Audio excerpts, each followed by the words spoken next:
good evening, gentlemen. Good evening. How are we doing? Today we're joined by OrthoChat. You may have encountered him before. Mm-hmm. We're gonna be doing streams us against all the enemies of mankind.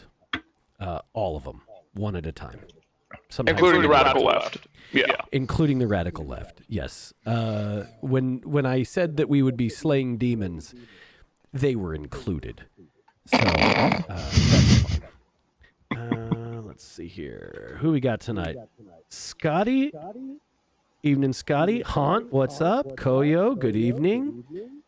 EDB, hello. Ethan? Yes. We're packing the room up. Doors coming in hot. Oh my goodness. Okay. I don't know how you like the thumbnail. I had to beat out of Grok like 20 generations to get him to do something that wasn't just giant heroes in front when it came to this. It's very ridiculous. Oh, it's excellent. It's excellent. I love my little bird too. We named him here at the company. Internally, his name is Squeep. SQWEEP. Okay. He's 3 years old and he loves you. Yeah, it's a baby. It's a baby bird. Baby bird, very good. Yes. Of the baby birds in internet history, that's probably the least troublesome one. Many people should not get the baby bird reference. I sincerely hope. It's just miserable. Well, see, Mr. Antagonist, like, that's the thing about me. I'm a late bloomer. You know what I mean? It's like I was, you know, when I was around the age of, oh dear Lord, you know, my family's been back and forth from Greece forever. And, you know, when I was living in America, I was one of those teenagers that wanted to be black, right? And I'm Greek, so I'm close, but I'm not like on money. And, you know, it's one of those things where, you know, until I met the PaleoCon, Trump rising the bones of the dead from the ashes, right? In around like 2015, 2016, I had no idea what was going on or in kind of the background world of the internet. And then, you know, I link up with some super terminally online guys. Shout out Jeb, friend of the show. Jeb and kind of like the recent convert online Orthodox crew. These guys have been on the internet forever. They showed me the depths of the cesspool of Reddit, which before that I didn't even know what Reddit was, and 4chan and all these things. And I'm like, sure, what a lucky man you must have been. Oh man, no. It was like having your eyes open to a far worse world for the first time ever. It was incredible. Very unfortunate.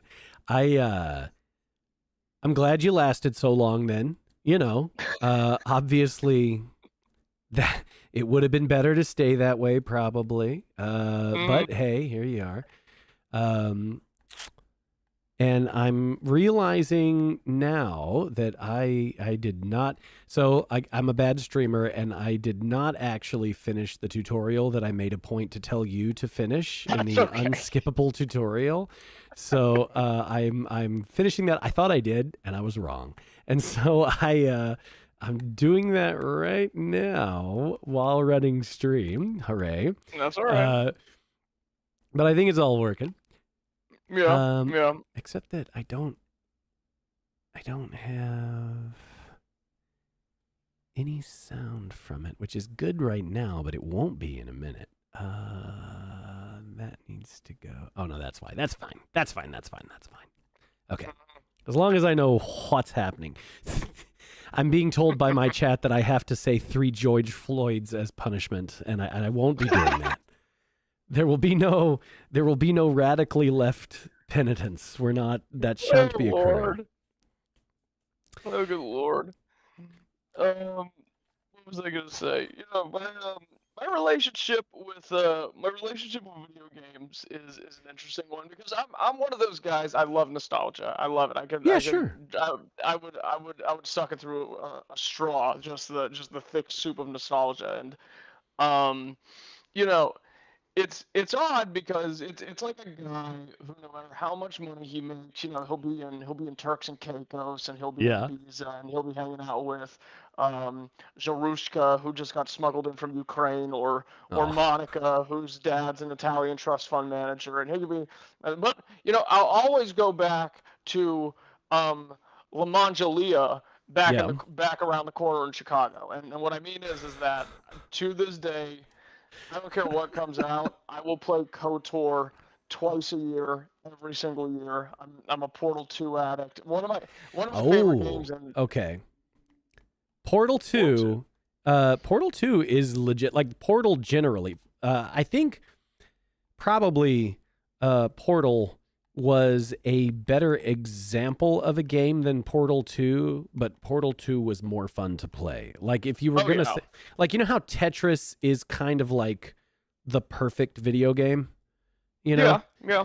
Uh, obviously there are games that are more fun to play than Tetris, but obviously fucking nobody could say that Tetris was bad. You could hate Tetris, but there's no one on earth that would be like, well, that's a bad game. Like technically, there's just no way that it's a Yeah. good game. No, that's not true. So Yeah. I think similar relationship between Portal and Portal 2. Plus, I had the ridiculous experience of playing Portal in a cabin on a mountaintop for a week. This is when I Playing was Portal in a cabin is funny. that How? yeah. Well, okay, so what had happened is that this is when I used to travel. I was a traveling musician, and so I ended up in a lot of places that I should have been way happier to be than I was because it was for work. And so it Right. was like, all right, well, I have to be here. And so at one point there's a private resort right on the edge of Yellowstone, and we were doing shows there all week. And oop, what alarm is that? Hang on.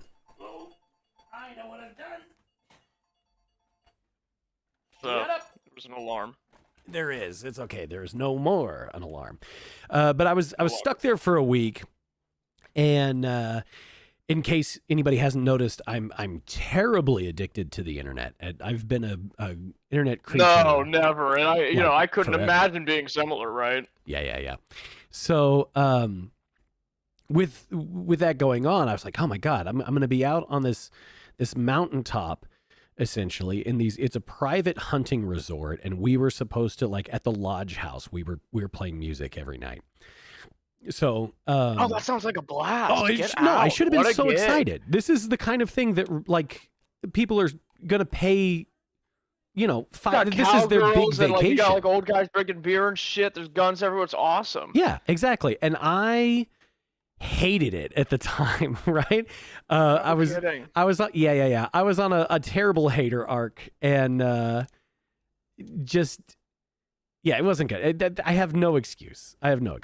So, but beforehand, I was like, you know what? I'm going to download some games on my laptop, and I didn't know, like, everything was already starting to be like online only, but I had heard everybody say how great Portal was, and I was like, fine, all right, so I'll get this Portal game. So I did. And so during the day, I was actually, I was also on my Kung Fu arc at the time. So I was like wearing weighted vests and doing katas on the fucking lawn of the cabin. Okay, in my long jacket too, right? It was I was such a dork. I could not have been more of a dork. You remember the kid with the fucking yeah, man, the broom handle, and he was Darth Maul and the YouTube video 15 years ago. Yes, it was the whole way. Although I did punch a tree over during that time. So the Kung Fu arc might have not been so bad. The Kung Fu arc might have been Doesn't sound like true. a waste of time. Yeah, but okay. So here we go. By the way, I'm gonna send you the code that I have for you now, so that you Oh, can okay, join my sweet. squad. Or if you can, well, here either way. Let me I'm gonna type this in the Discord for you. We got a little bit of this right here. Right? Dun, dun, dun, dun, dun, dun, dun. Yes. Okay. Okay. So, I played that game, every night in the absolute darkness, right?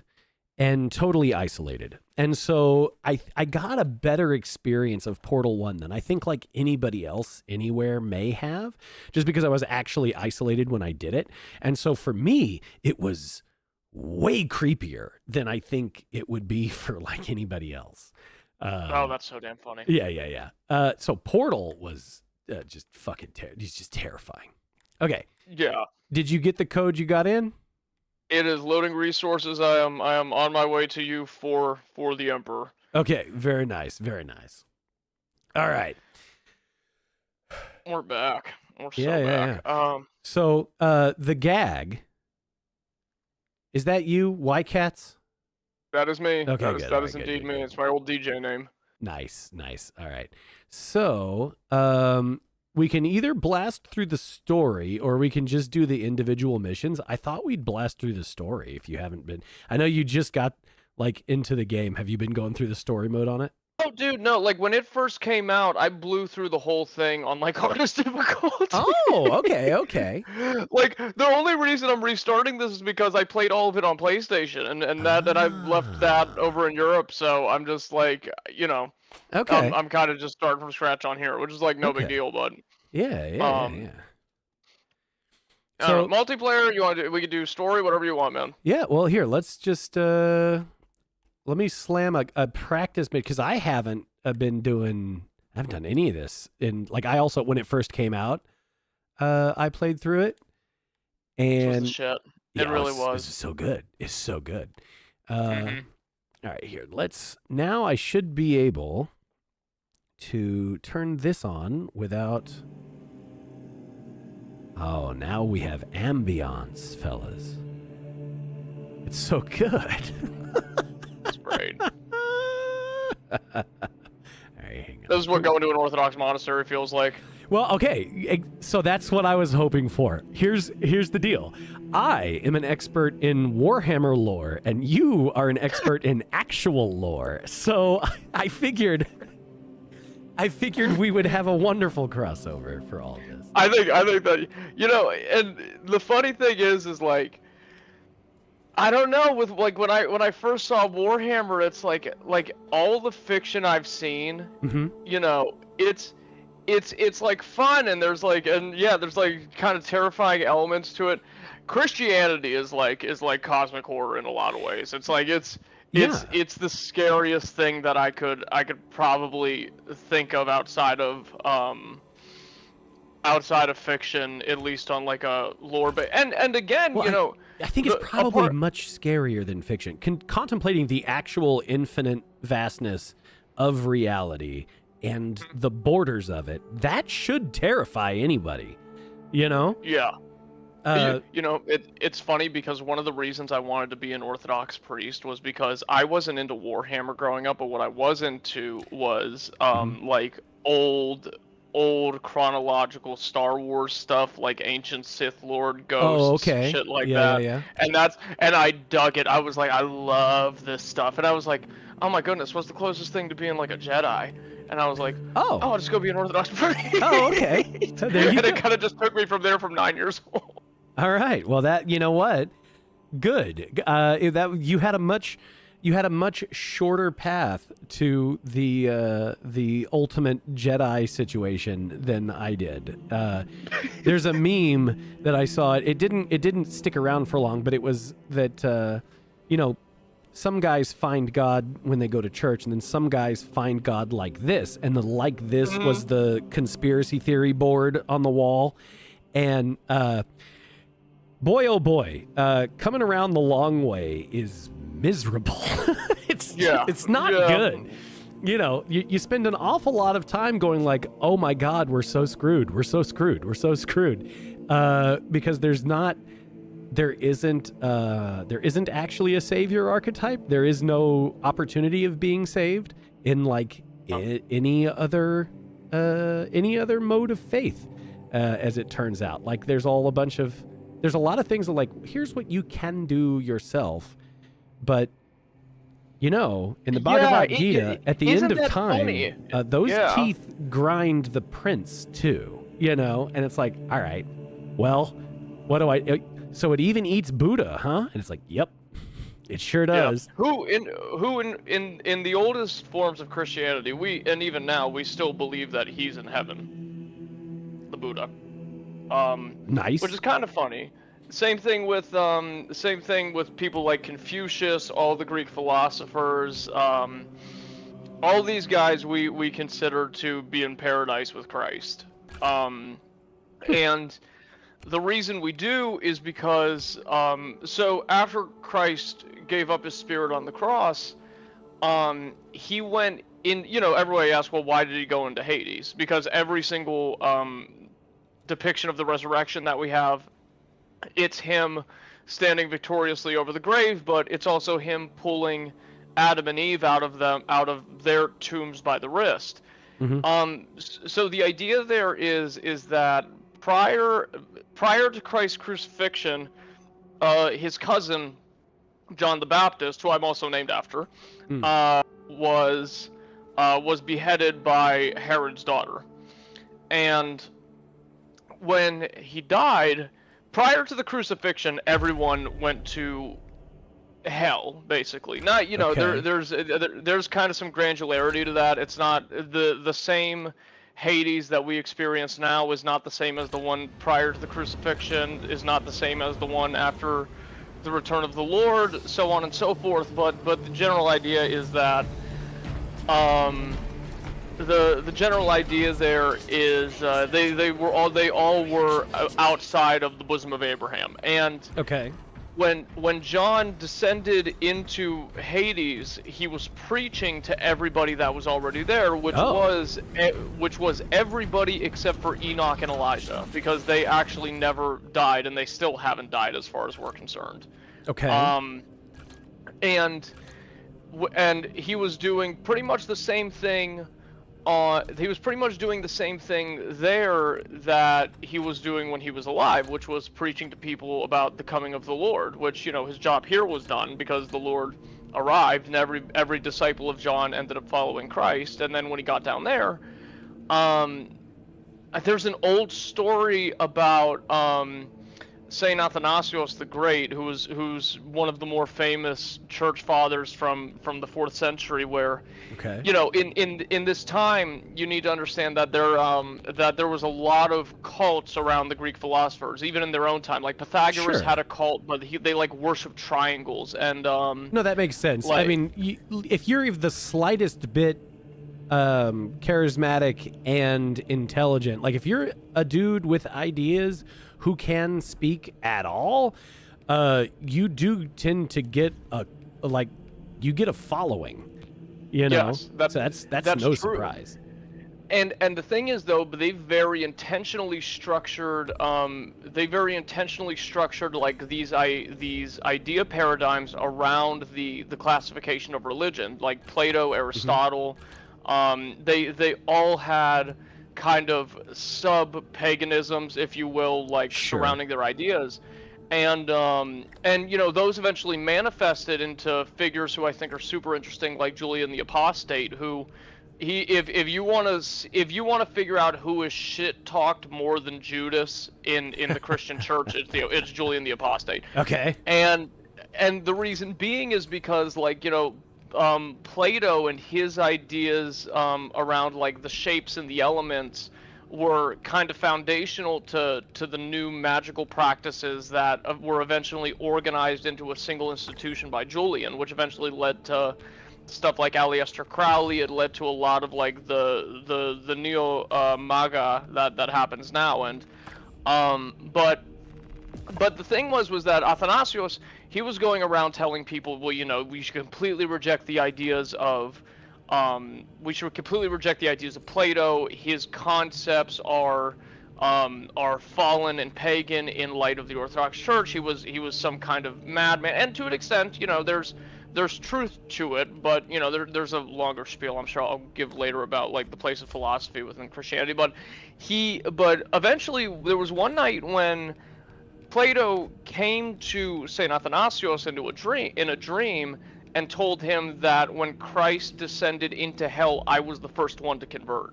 Oh, well, which okay. was like, that was one story that kind of set the framework for our understanding of, well, like when atheists look at us and it's like, oh, well, you need to be baptized to be saved, the resurrection of the dead, what happened to all the people that were lived and died prior to the resurrection? Well, every single one of them had their chance at that moment, right. when the Lord came back. Sure. That's actually very nice. There's no you missed the bus. I did always, I was under the understanding that pretty much you missed the bus, and that's too bad. No, yeah. They're doing all right, or at least you'd hope so. There's still probably some MFers who are like, no, I don't want to. Well, okay. Yeah, no, and at that point, I'm all right with it. Like, no, dude, you got the concierge ticket, and you still said no. I don't know what to tell you. Yeah, there's the 9 o'clock bus, man. Yeah. All right, so apparently all of the perks have reset since the last time that I played. We're starting fresh, and I just put us on the first outing, whatever it is. Yeah, that's fine. I'm trying to turn this down a little bit because it's the atmosphere is actually. You know what I should do? Well, no, I'll just turn it down for now. Is what I'll do. Your mission is to use the stored promethium in the refinery to destroy the enemy swarm. So, We're tasked with providing assistance. I love that actually that all spilled out of you at the slightest provocation. That's exactly what I was hoping for. Something about it. I love it happening. I shut the fuck up. No, it's perfect. Which you would think at a certain point, like, would be excellent for me to like start like a personal podcast thing, but I've been doing the Ortho Chat for, I think, dear God, 2 years now. Yeah, So I stopped listening to other people's podcasts. It's just not like a thing I do anymore, and I probably should for yours. Look, the thing with what I do, it's like it's not a podcast, I would say, in like in like kind of the contemporary sense. I always liked the idea of, don't ask me why. I don't know why this is the case, but I always liked the idea of kind of the old NGO, like PBS Kids, like kind of set up NPR style of like kind of federally clean-cut, like biasly ambiguous sort of thing where this is something for everybody. It's not so much entertainment as it is a service. So and that's what eventually inspired kind of the whole thing to turn into a nonprofit organization, because I was like, the whole idea is I have these priests on, I ask them the same 15 to 20 questions that are all super particular to their lives, and they have a chance to say whatever they want. If they want to use it to kind of give themselves a good look and improve their ministry and stuff like that, they can. If they say, and I tell them all, I want this whole thing to be a completely positive experience for you, and for you to look as good as possible throughout the whole thing. And it helps because, you have these priests, and some of them are struggling, and as much as Orthodoxy is exploding everywhere, the idea is that, okay, more people watch this, they like these guys, they start going to their churches, they give them some money, and, I grew up around priests who, look, I'm going to tell you a little bit of a secret about the Orthodox Church. As a Greek, Greeks are always seen as the ones with the big money. We're in the CIA, and we're in the...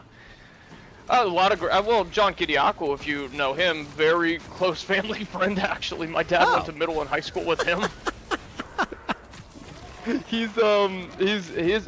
I'll tell you a funny story. So my brother's godfather's ex-wife's uncle. Oh wow! All right. And oh, dude, when you're Greek, you have to keep track of shit like this. Even now, my mother makes fun of me for not knowing more complicated family calculations than that. But Okay. Yeah, that's one of the curses of being Eastern European. You have to know how to string it all together to make sure you remember everybody's names. For No, like, oh my you've wife. seen me 3 times in your life and you don't remember exactly how I'm related to you, you bastard. Right. Wow. No, thanks. bringing my wife here has alleviated much of that, but I know at some point or another, I will be in that situation, and I do not have like a lot of family stuff here, so it's gonna whoop me pretty bad. I just know it. You know, It's gonna get me. And so it's interesting for her that we're doing anything together because so she's Romanian, and Okay, not too far from me. yeah, and she was shocked and like she's not a big churchy kind of girl where she's from, but she was appalled at just the state of any church in the United States. You know? Yeah, it's rough here. It is. When she looked like the first time I pointed out any church in America, and she was like, "Well, what is that? Like, I don't understand." And I was like, "Well, no, it's a church." And she goes, "Where's the rest of it?" Yeah. Yeah. Like where is it? And she's looking around for murals, and there's nothing. There's no iconography, and she just could not understand where's the church in the church. And this is That's Protestant Reformation for you, man. Yeah, I guess so. And like I had explained it to her at the time as like, well, honey, you got to understand these are, barns that were on a prairie that then became a little church house, in the middle of nowhere. We expanded very recently. There's buildings in her hometown that are like 4 times the age of the entire nation here. So it's not like, no, of course not. And I'm sure when your little town was as old as this town, they probably didn't have a very nicely appointed spot either. But, nuts. All right, I missed one calling for help, and I'm forgetting how to dodge. Shit. That's okay. I'm kind of getting my ass whooped. Oh, no, me too. All right. I'm kind of dealing with horrible things happening over here. I'm searching for the demolitions. Nice. Well, I am just doing my best to not actually... Oh, you look like you're having a blast over there. Or no, that's the random who's getting his ass whooped. That's all right. No, it's me. That's what I get for getting separated. Oh, Hello. All right. I'm down. No, I'm helping. Hang on. I'm coming. But yeah, so she was my wife was very excited that like, this Orthodox guy, you're going to be doing work with him. Oh, I see. And of course, we have not explained any of what I do online to her family at all. But I'm sure they would. Her grandmother in particular would be very happy that you and I are talking. Oh, dude, I'll tell you what. It's like with Eastern European older women. It's like, oh, that's nice, honey. Okay, just make sure you eat. Yeah, right. A lot of it, dude. I have. If you don't weigh more than the last time I saw you, then something's wrong. You're sick. Right. I've been Americanly very lucky as far as like just a lot of the awkwardness I've missed. Yeah. Just from the distance, Yeah. But I know it's in the offing at some point or another. It's got to be. And you know what I did forget to do? I did forget to. There's a reload crate down here. Oh yeah, I should probably grab that considering I'm a sniper and I'm dry on ammo every 5 seconds. Yeah. Well, me too, very foolishly. Where is... Yeah, ammo cache. There we go. We're back. We're in business, and I'll be taking that. Also, I probably... You know, I didn't know if it was better for me to, like, have practiced before we played and be better at the game, or if it would be more fun if I stunk and got better live. And I chose the latter. So if I stink too much, I apologize. That's alright.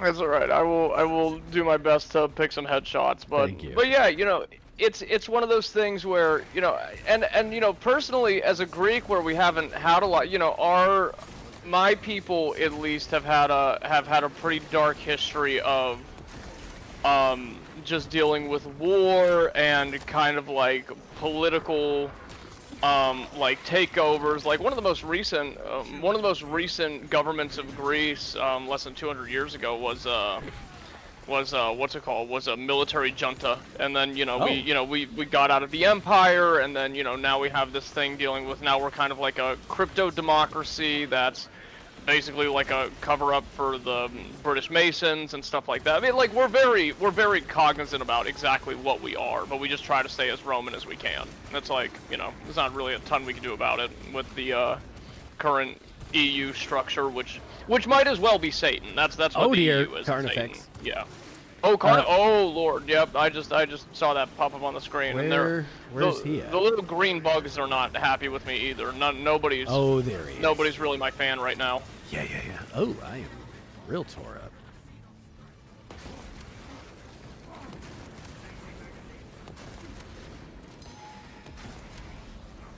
Alright, we gotta take care of these little boys first. There we go. These little guys. Anyway, not little boys. You don't kill little boys here. That's mutant's job.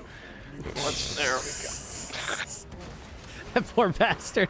He's having a hell of a week, man. He is this is the most hell of a week he has had in a long time, the poor thing. Oh man. I mean, it's like, look, my thing with him, it's like, I just wish there was something we could do, not hurt people, like, but it's one of those things where it's like, it feels like the only thing you could do in these situations is that, wow, look at the hypocritical left, look at these, wow, they're all about love and positivity. Guess what? No, they're not. And then like the conversation kind of ends. You know what I mean? It's like there's nothing else to do. Well, this is kind of why I designate enemies of mankind, because indeed, I don't think that what's got them is just like a basic human failing, although it's more like the archetype of human failing, although it's more like a specific and particular and probably nameable archetype of human failing. And if you put all that together, it's I just shorthand it to demon. And so when I'm talking about demons, I could mean like a creepy little imp that around and fucking talks people into stuff. That's not what they are. I mean, what are they? But it kind of is them. Just that, isn't it? So and that's what wigs me out, is that like where's the line between the physical description of a demon, or the theoretical description of a demon, or the archetypical description of a demon, and then by the time you have to specify all that, does it even matter, man? Like, we're dealing with demons, aren't we? Like some sort of demon or another. And if that's what you're doing, then maybe we should just act like we're dealing with demons, and then shit gets a lot simpler. Yeah. Well, I mean, the idea is that this is actually, since we talked about it before, this is kind of something useful that existed within the archetypes of the old Greek philosophers. So mankind has different kinds of will classified. Maybe Okay. not. In a transcendent way, sure. Like so, a good way to demonstrate this is like the war in heaven, right? Okay. When Christ says, "I saw Satan fall from heaven like lightning," when Lucifer turned into Satan. So what happens there is, people are under this impression that, oh, well, the Archangel Michael was like swinging his sword around and there were demons killing angels and vice versa. And, the reality is that's not what happened at all, because first of all, demons don't have physical bodies, or angels don't have physical bodies. And it's actually talked about quite a bit when demons appear to monks. Something that Satan says himself pretty consistently when he does show up is that he's jealous that God didn't give him a body, and that he gave Manoli a body, because Christ's name is Emmanuel, but like it's kind of like a derogatory like middle finger. He'll call them the Greek shorthand for that, Manoli. This is something you hear a lot, but so anyway, but in the tradition, it's like we understand that the celestial bodies don't have physical bodies. Okay. So what kind of war was exactly happening here?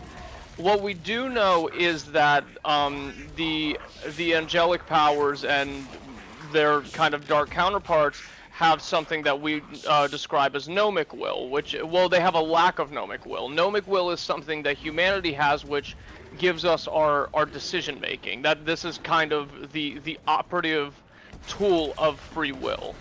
Meaning, okay, well, we can decide between to sin or not to sin. We can decide between, we can ponder over and have this kind of conflict within ourselves if we want to go against the Lord or we want to align with Him based on like the kind of cost benefit, at least in our minds, of what that looks like. Yeah. And this is something that beings of not infinite knowledge, but beings without this kind of will don't have to grapple with. So the war in heaven. Well, they're all pre-decided. They're pre-programmed. A demon of wrath will always choose wrath. Right? Sure, but this is the funny thing. They have free will, but they don't have gnomic will, because any one of them could have chosen to do anything they wanted in that moment. There was nothing holding them back, but the time of the decision was one of those things where people were like, oh, well, how does that manifest? That's why Christ says, "I saw Satan fall from heaven like lightning," because it was that quick. You could imagine that. In whatever way time happens to work in this sense, which this is kind of me slightly talking out of my ass, that it was kind of this psychic back and forth, trying to convince each other, kind of to no avail on either side, because a third of them just ended up falling. That you should stay with the Lord. Well, you should deny Him. But thematically, what happens is that when the decision was made in any of them, there is no kind of going back. It's life and death are concepts that are prevalent on the proximity to Christ. There are these things kind of like on a 2D map, so to speak. And as far as the gnomic will is concerned, it's something. How do you spell that, by the way? Gnomic, Gnommic, or CK, depending on it's like Gnostic, like that's what I was wondering. Okay. Yes, exactly. So Hansacord had asked in chat a minute ago, or he had said that he thinks the demon thing sort of skips the personal responsibility of it, and I wanted to say that's not the point. So the personal responsibility was to not fall for the demon, right? After that, you're like, that's the moment in which you are lost, and it's like the personal responsibility of what's the personal responsibility of a dead man, right? Mm-hmm. He's dead. He's already done for. So I can't. It doesn't do me any good to blame him for what happened after he dies. He's already fucked, And I haven't found a better way to parse that but I'd like one because I am a big fan of personal responsibility. I am a big fan of like, hey, maybe there's a lot of stuff that you could have done better in your life, right? There's a million things I could have done better in my life, and I know it. And in the moment, the mistake that I made was not that I didn't know what I should be doing. The mistake was that even though I knew what I should be doing, I did something else, And I think that's probably a consistent thing. And that, like, I'm not talking about like an innocent mistake where there's like, oh my God, everything's so confusing. How would anybody know what's the right thing to do? No, I'm talking about like, definitely you shouldn't do that, you still do it. And then not only do you do it, but you pursue it virulently, And I think there's another important element of this, and he does kind of have a bit of a point. It's like, well, what's the personal responsibility? I mean, assuming that he's talking about the conversation of the fall from heaven, it's like, well, the hippie chicks kind of have a point, as annoying as it may sound, about oh well, energy can't be destroyed; it can only be transferred. And I think something relevant there is that your soul can't truly be obliterated. There is no like kind of dissertation of it to where like your consciousness completely and utterly ceases to exist. Like in this way where you just as a matter of fact, the only thing that I could think of that happens to is animals. They have a different kind of soul. I'm even a little bit funky on that one. I don't think we know as much as we would like to on that, even concerning some of the church fathers. But anyway, the idea there is that to be in hell, to be separated from Christ is from any classical definition death. Like the death of a demon is to be cast into hell forever. The true death of a man is to be separated from the Lord. And it's funny because to be separated from the edifying light of God, like Christ says something really funny. He says, "Fear not he who can destroy the body, but fear he who can destroy the body and the soul in hell." Well, first of all, it can't be truly destroyed, not in the way that we're thinking about it. So he's using the classical definition of destruction, something that you are for all effects and purposes separated from the giver of life. And he's actually talking about himself. He's not talking about Satan when he says that, because we understand that hell is a place where Satan was cast into. He was separated from him. Ooh, and he's kind of just the de facto ruler over this place, because he is kind of like the highest ranking guy there, just out of virtue of himself, except for Christ, who is everywhere and filling all things. This is like consistent throughout Scripture, how we understand the Lord's interaction with reality. He's literally everywhere, and the only one that has true power over life is God. It's not, even some satanic rituals are like, oh, you can kill this person, whatever. Nah, you could ruin their day. You're not gonna. The demons don't have authority to take life. They never did. I wonder. I mean, obviously, the idea that only God can take life ties in fine as long as you are already accepting that the whole no one knows the day or the hour thing, and like the idea that none of the things that came together to kill you could have done that if it wasn't your time, kind of a thing. And so I would oh my God, you know what I did? I forgot I had like a force field thing this whole time. My bad, guys. Forgot I had my invisibility. Oh no. I was pissed. Oh, the guy who's playing with us, I'm so sorry. Sniper. This thing kills. This thing's great. All right, so.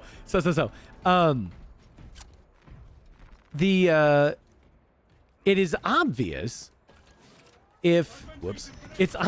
good job, me. It's obvious that only God has power over life and death if you have already linked those concepts together. Like, if God is the actual infinite, then it's no surprise that God would be the final word in life and death. And even just without putting a name on it, the concept seems pretty straightforward, Yeah, and not only is he the giver, not only is he the giver and kind of the de facto owner of life, he will always take somebody at the time that is the best for their salvation, except for kind of clocking out on your own, which, Sure.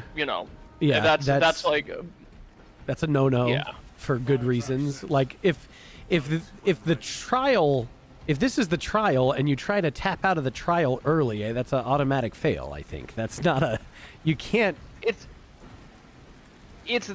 a lot of things, and at a certain, and I'm one of those people that is willing to say that, oh dude, the world, I know this is like so cliche, the world is so fucked up. Right. Oh my god, the world is fucked up. It's like, I think that there has been this like perfect combination disaster with mass access to information and entertainment technology. Yeah, I mean, it's more info than people have been able to handle. It's info. It's chemical changes due to dietary reformation within the Western world. Mm-hmm. I think it's I think it's even something deeper, and nobody talks about it. It's like, what is the human person? It's like, I'm not a person that believes that the sum total of a human being is it's kind of their genetics and it's their experiences, and it's like all these kind of like little things that build up into the person. Okay. I'm one to believe that individuality, and keep in mind, this is something that I would even go farther to say that conceptually this is the way everybody understood themselves prior to the Enlightenment. That the human being and the personality is something that is intrinsic. It's with you from your birth. It's something that's hard-coded into your soul. And I think there was something really damaging about the idea where we start telling people, well, you are simply the product of your environment, the product of your genetics, and the product of like your psychological malformations and deficiencies, and it gives people a lot of excuses, and it marginalizes a human being to themselves. So I think the best way that I've found to explain to people generally is that, because anybody would say, well, I've had experiences that changed me, right? And so if I can have an experience that changed me, then it is reasonable to say that that always could have happened, right? And so if that could always happen, then that means that I'm built up of all of those, right? Yeah. Which is perfectly fine to think, except for the part where I think it's more a matter of you are revealed by those experiences, Precisely. right? Precisely. Who you are was going to be there, because a different person would have acted differently if that happened with them. You reacted that way. You are revealed. The change that it made to you is not a change. That was you. You were you to begin with. And you could have been nobody else except for you. Right. And that's a horrifying prospect. People run up and go, oh, here's the thing that I did want to talk about. Oh, by the way, side note, I don't know if you can see the multi-chat anywhere, right? And so I can't. I'm burning out on what's it called? I'm just burning out this game. I'm chilling. I dig it. Okay. We got to figure out a way that you'll be able to see it, because, I mean, they're talking to us. But if somebody's got a good question or something that makes sense to you, interrupt me, please. I don't want to interrupt you, but if you see it and you want to say something about it, I want you to be able to. I'll figure out how to make that where it's easy. But willpower, right?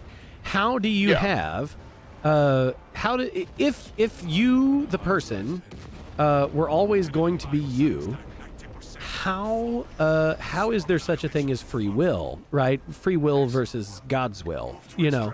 It's a thing that has flummoxed like anybody who's not religiously engaged, I think, Right. really stumbles on that. And Sure. I did for a very long time. And even like probably the most hopeless modern example was the Dilbert guy. What was his name? Scott something, right? Oh yeah, Scott Adams. Scott Yeah. Adams. Yeah. So he and I had argued before because he said that there's no such thing as free will because that it's just incalculable, predetermined things that are happening, right? And in a way that supports like the way that atheists view God's omniscience. Like it's Right. not possible to know everything unless everything is predetermined, and if everything is predetermined, well, then you don't have any free will, and so you're just a slave. Sure. And that's their contention, and that was the thing that, like, as a child, that was my problem with it. I think that obviously things are better than that. Holy shit, we got an A rank. I sucked A-rank, that entire baby. mission, I'll and we take still it. A ranked. Y'all killed it. Oh my god, thank Rocket you. aliens. Thank you. Suffer not the alien to live. My Yeah, goodness. really. My goodness. But so God's will and free will, how do they coexist in faith as far as you know? So, here's okay. There's a lot of kind of moving parts to this, and I think it might be helpful to kind of just cover some like fundamentals as to what's true concerning reality before anything starts getting caught. So and a lot of this is scary. The first one is that everything that has ever happened or ever will happen was always going to happen. There is a future and God can see it. Okay. It's solidified, like, completely. Now, in saying that, I love using this analogy. It's a little bit kind of condensed, but the idea is that if I'm standing next to you and you throw a brick exactly vertical up in the air, and as soon as it kind of reaches its velocity peak, I look at you and say, "Hey, dumbass, it's going to hit you in the face." You're right. That's not me. That's not me willing that it's going to hit you in the face. I just know this as kind of like an indisputable fact that it will hit you in the face in about 3 seconds. Yeah. So, and the other part of it, the other thing is that, as far as the individual is concerned, there is no such thing as destiny, and there's no such thing as fate, which can be scary for some people. I find it a little bit liberating. It is just you. There is, everyone's like, oh, well, like here's the thing, and this is something that the Roman Catholics kind of get caught up on because of Aquinas. There is a large part of Western Christianity, and I would probably say all of it, and maybe some Orthodox people that don't know this, but you're not individually made by God. The only two people that ever happened to was, well, three: Jesus Christ, Adam, and Eve are the only three people that ever happened to. Okay. With the way the human person is made, because people are like, the Roman Catholic idea, and this was said in St. Augustine, who is a saint, and he's written a whole bunch of great things, and Thomas Aquinas, who I got plenty of problems with. Their theory is that, well, there's the human body that's formed by the parents, and then God drops the soul into it. And there's an even older heresy where people thought there was like a storehouse of souls up in heaven, and that was actually an origin heresy that, like the soul was existed at some point prior to the body, which I think the church unequivocally kind of goes against. But so anyway, most of the world thinks that the soul is formed by God and then dropped into the human person at some point in the formation of the body. Well, this kind of creates some issues. being, okay, so what happens with conjoined twins? What Well, happens, that's just because they're you know, touching doesn't mean that's not two bodies. You know. maybe. I mean, what about a twin who in the womb ate their other twin? Did God ensoul the one just to be destroyed immediately by the other one? Is it like miscarriages, for example? Did God create a soul just for it to be utterly destroyed? Like, was it His will that this, I mean, Mhm. because babies are great. I love babies. They're adorable. It's like, did God just make a baby? Cody Our was God isn't hungry. evil. God damn it. Yeah, it's Sorry, one of the guys in chat says, "Oh, my bad, I was hungry." It's just like, oh, no. It's like, all right. I know a really hot chick who ate her triplet and Triplet? Oh well, no, no! no. So she's a twin, and I chant with her brother in church, and Did you say she comes chant off to- with an N? Chant? CHANT, like Yeah, we're, yeah, we're okay. South, yeah. I've been doing this for years, but Okay. that's actually one of my only sources of income right now. I mean, dear God, but but no, I remember we were like in middle school, and she took me off to the side one time, and I was like, "Hey, you want to see something?" And she said it like that. I was like, "Yeah, sure." And middle school? Yeah, of course. she touches the roof of her mouth with her tongue, and all of her teeth drop out. I was like, "Get the fuck out of here!" Yep. That's why? Why don't you have teeth? And she was like, I was twin, triplet shit. I was like, okay, whatever. But no. So anyway, the idea there is like, and this idea caused a lot of problems for Christianity in the Middle Ages, because there was a period of time. Because the contemporary scholars of the church at the time said, okay, prior to the 40th day after conception, Yeah. the body is not ensouled, and that was them saying, oh wait, I gotta join up. That was them saying, okay, well, I mean, if it's an unensouled body, then that doesn't technically classify it as a person, and it was something like, I want to say it was like 60 years or something in Catholic England prior to the Anglican Reformation that abortions were allowed, because Because they of just this- looked and they were like, yeah, big time. What do you know? It's still used as pretty much the excuse. Anytime because they the only bother way to give people are one now. comfortable with killing kids is because, well, they're not people, they're fetuses, Right. right? Right. You know what I mean? I have a big push about the fucking Tectone yesterday, or maybe early this morning. Some absolute psychopath, either AI generated or actually recorded an ultrasound of an abortion. And, God have mercy. Yeah. I think I did see And listen, I understand that it's So difficult fucked up. for a lot of people to really get it in their head that, like, no, it's a murder, dude. It's a murder. It's been a murder the whole time. If you know a woman who had an abortion, she's a murderer. The doctor who helped her do it is a murderer. Just listen to how women talk about it in private conversation. Yeah. They won't do any of the Oh. astroturfing. They'll just say, yeah, I killed. Yeah, we're Oh, we're I've killing got the fucking I've got thing. way worse than that. Okay. Yeah. I was with an abortionist romantically for years. Yeah.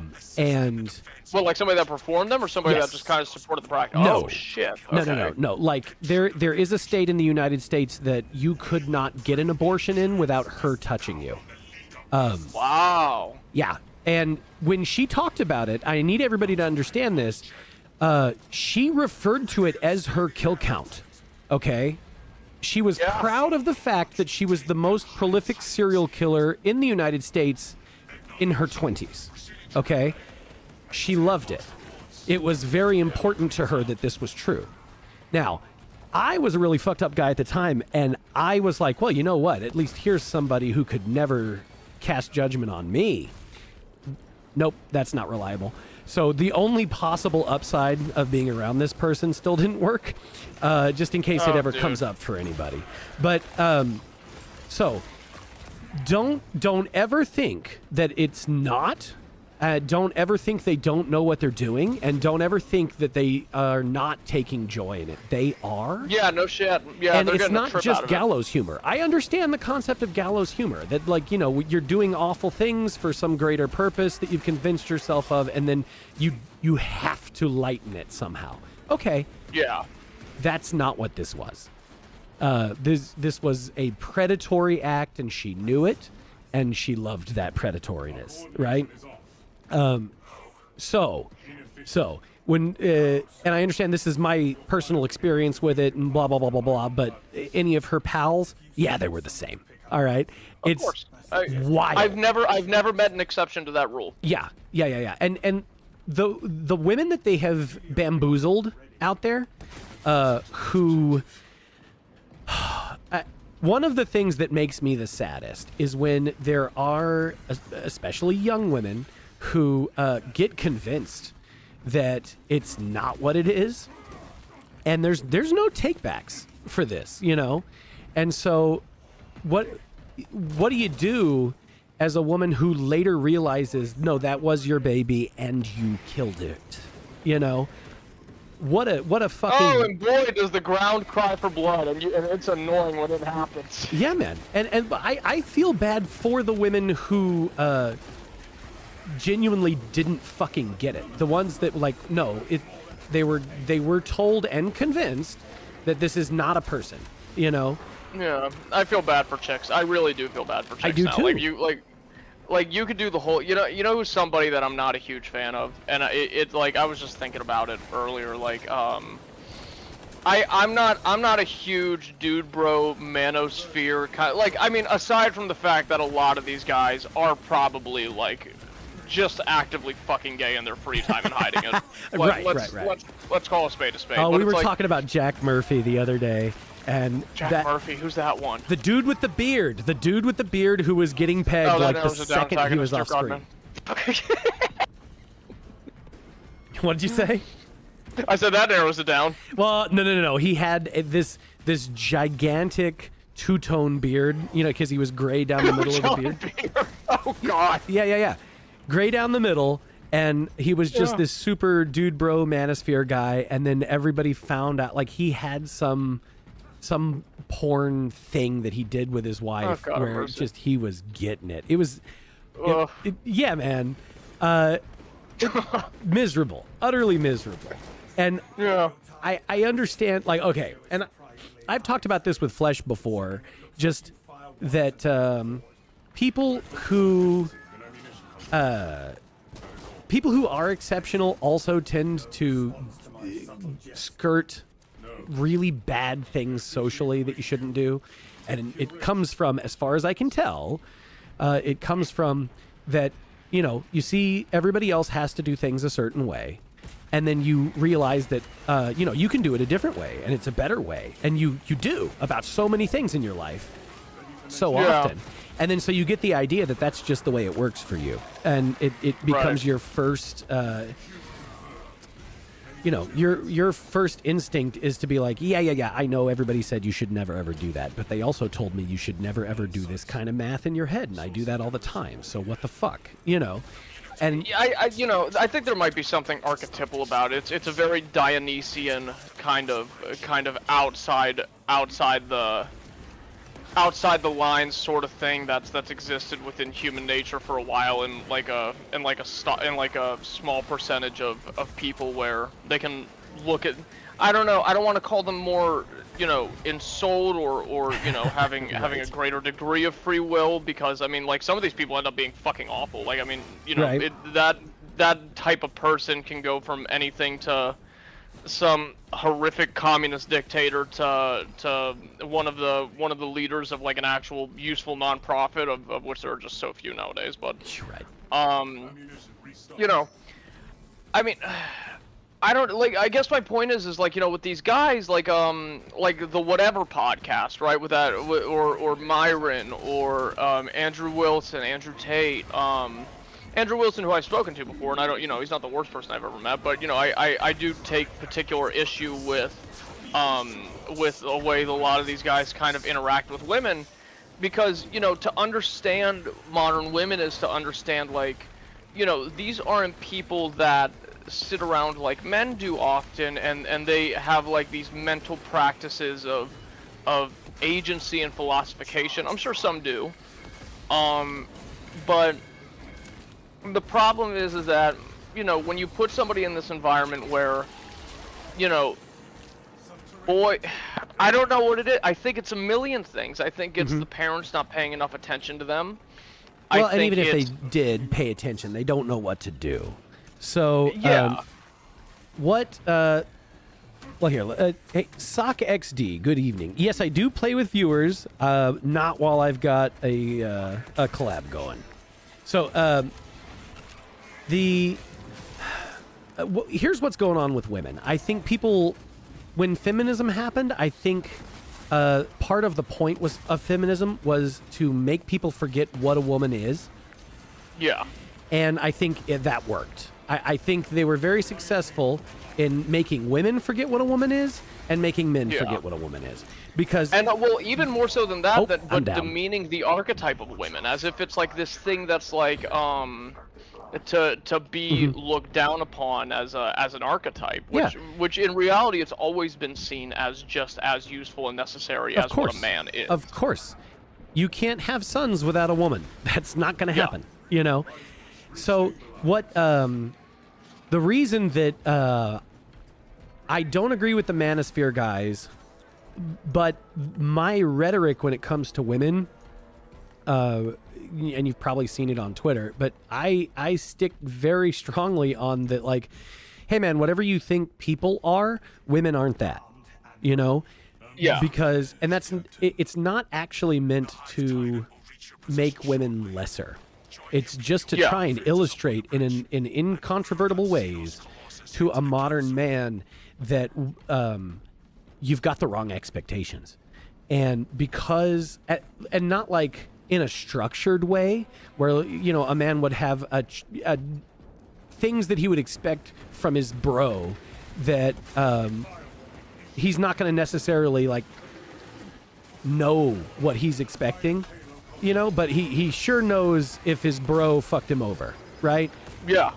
And if a dude acted the way that women act, you know, you'd be like, well, this is the worst dude ever. This is not my friend. Yeah. This is not someone I can trust or rely upon. And oh my God.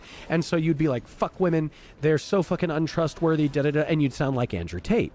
And so the problem is that Andrew Tate is so fucking gay that he doesn't. He's so fucking. He's so fucking Or gay. I would even say he got. I think there was a point in time where he got so repeatedly rejected by women and ostracized that, and this isn't even me trying to take a shot. Like, you know, some people just get fucking bitter. They do. Well, so was I, right? Like, there was a time in my life. The reason that I am currently very charming is because I put a lot of work into being able to get along with people, because I don't naturally, right? It took me a really long time. I get along with people too well. I'm too damn happy, and that's my issue. Ooh, and it's hard. And it's hard for people. Listen, I had a fucking Count Dooku signature scowl of superiority every minute of my childhood. You know, I never related to a single other child as a child. And it made it very easy for me to keep going that way for way too long in my life. And so, slowly restores. I'll give me that. And so, what that does, if you ever don't want to have that, you have to actually construct your ability to get along with people. And what that's done is that's given me the ability to get along with people that other people can't, because I can't get along with anybody. So I actually had to develop the skill of getting along, right? Yeah. So I figured out why I was getting so bitter about women. And it was because I was thinking of them like I think of men. And that's wrong to do. That's fucking stupid. And then I realized that's all these other guys who are bitter, that's what they're doing too. The reason that I said the problem is that Andrew Tate is so fucking gay, he's imagining women as men even if he's trying to treat them romantically. The way that he's going through life with women is as if they were both gay men.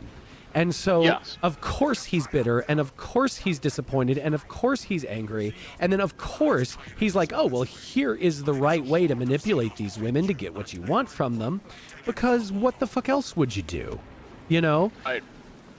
That sounds about correct. Yeah.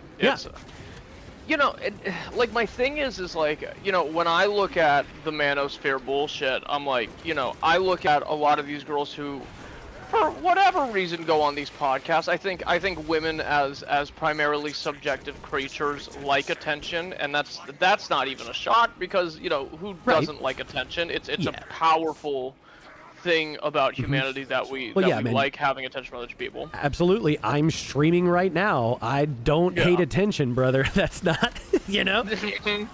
Yeah, oh dear God, if you see the way I act sometimes. But it's like but you know, like I look at these girls who are like, yeah, I slept with X amount of people, you know, I was with this guy who did this and this to me, and then you have like these guys at the other end of the table like, oh, you effing whore, whatever, and I look, and you know, it's usually somebody that's like 20 years their senior, and I'm just thinking to myself the whole time, you poor fucking thing, how many conversations with your dad, or how many like what small little steps would have it taken for you not to be in this hot seat right now? Yeah, well, and like, so it's just a fucking disaster. The ones that are on the shows, I wouldn't.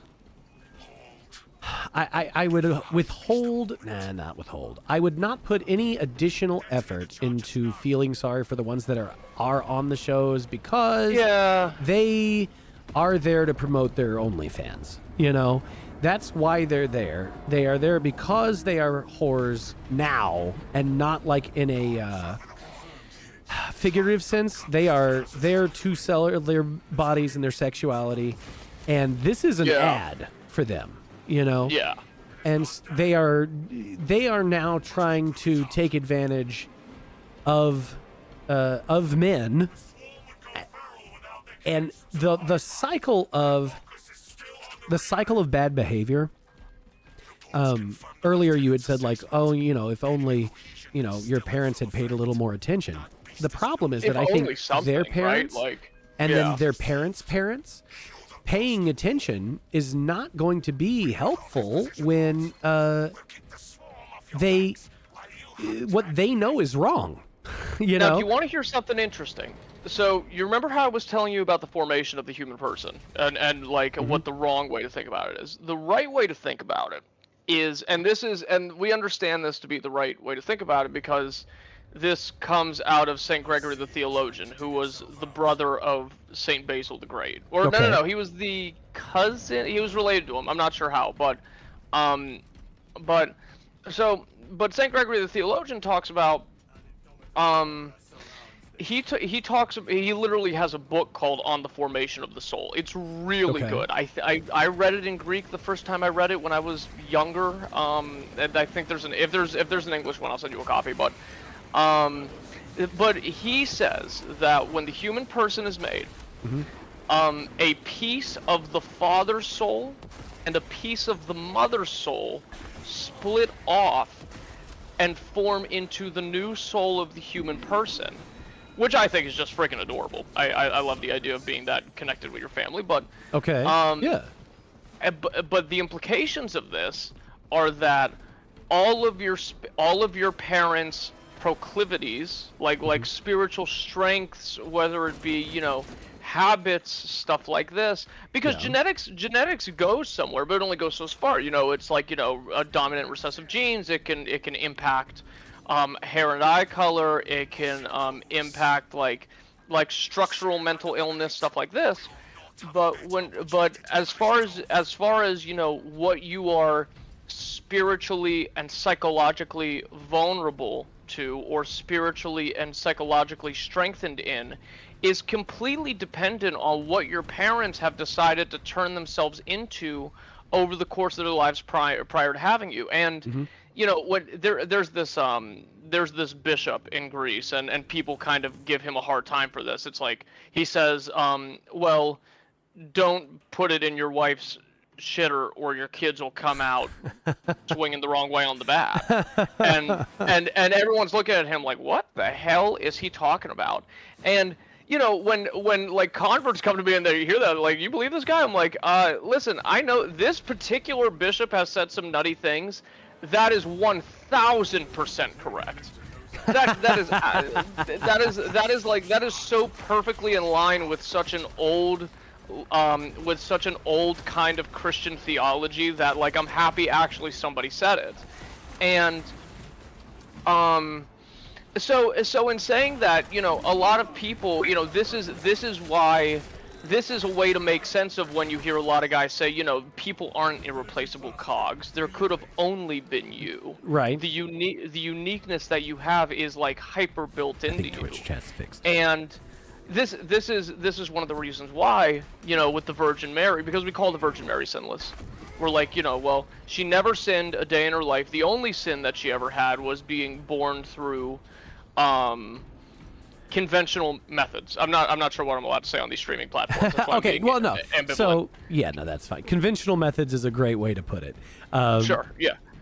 Although, so on the streaming platforms that we're on, I think, honestly, we'd be in an awful lot more trouble for calling demons demons than we would be for being slightly vulgar about how you make a new person. So, Sure. yeah, you got to remember, Dan Clancy, boy, he's a gooner. Dan Clancy, who owns Twitch, or is the CEO of Twitch, rather. Boy, he's a gooner. He's a princely gooner in a Oh, magnificent man. way. So you're well. What in is he, hand. just like tits, or is he into like tentacle shit? What's his Brother? fucking- He definitely super loves tits, but I think he may, if I had to guess, and I'm just going to psychoanalyze a man who I don't know at all here, because of the way he's reacted to a lot of VTuber stuff, I think he is struggling very badly with his goonerness, I'm and sure. is concerned that he will cross lines that he can't uncross. So he really, really, really bans the fuck out of like some weird VTuber shit that is less sexual than stuff that he puts on the front page of Flesh and Blood Women. And to me, it seems like it should be more the other way around. In that, like, hey man, you're instead of exposing the idea of sexuality, you're exposing a particular woman's sexuality in a way that is gross. Whereas with a virtual avatar, at the very least, at her wedding, nobody necessarily has a video of her getting run through. Which I understand the virtue of now. I mean, my fear with the VTuber thing is like I only discovered what it was pretty recently, and I was like, oh, that's interesting. My first thought was there's a fucking Pakistani guy with a voice changer behind that. That's everybody's behind first that anime thought. chick. Yeah. And there's a lot of that. There is a lot of that, but you get the reason I enjoy it as much as I do, or one of the reasons that I enjoy it as much as I do, is that I prefer to interact with the idea of people more than I like to interact with most people. And so for me, it is much easier to enjoy these kinds of interactions with someone who it's just the idea of them, Yeah.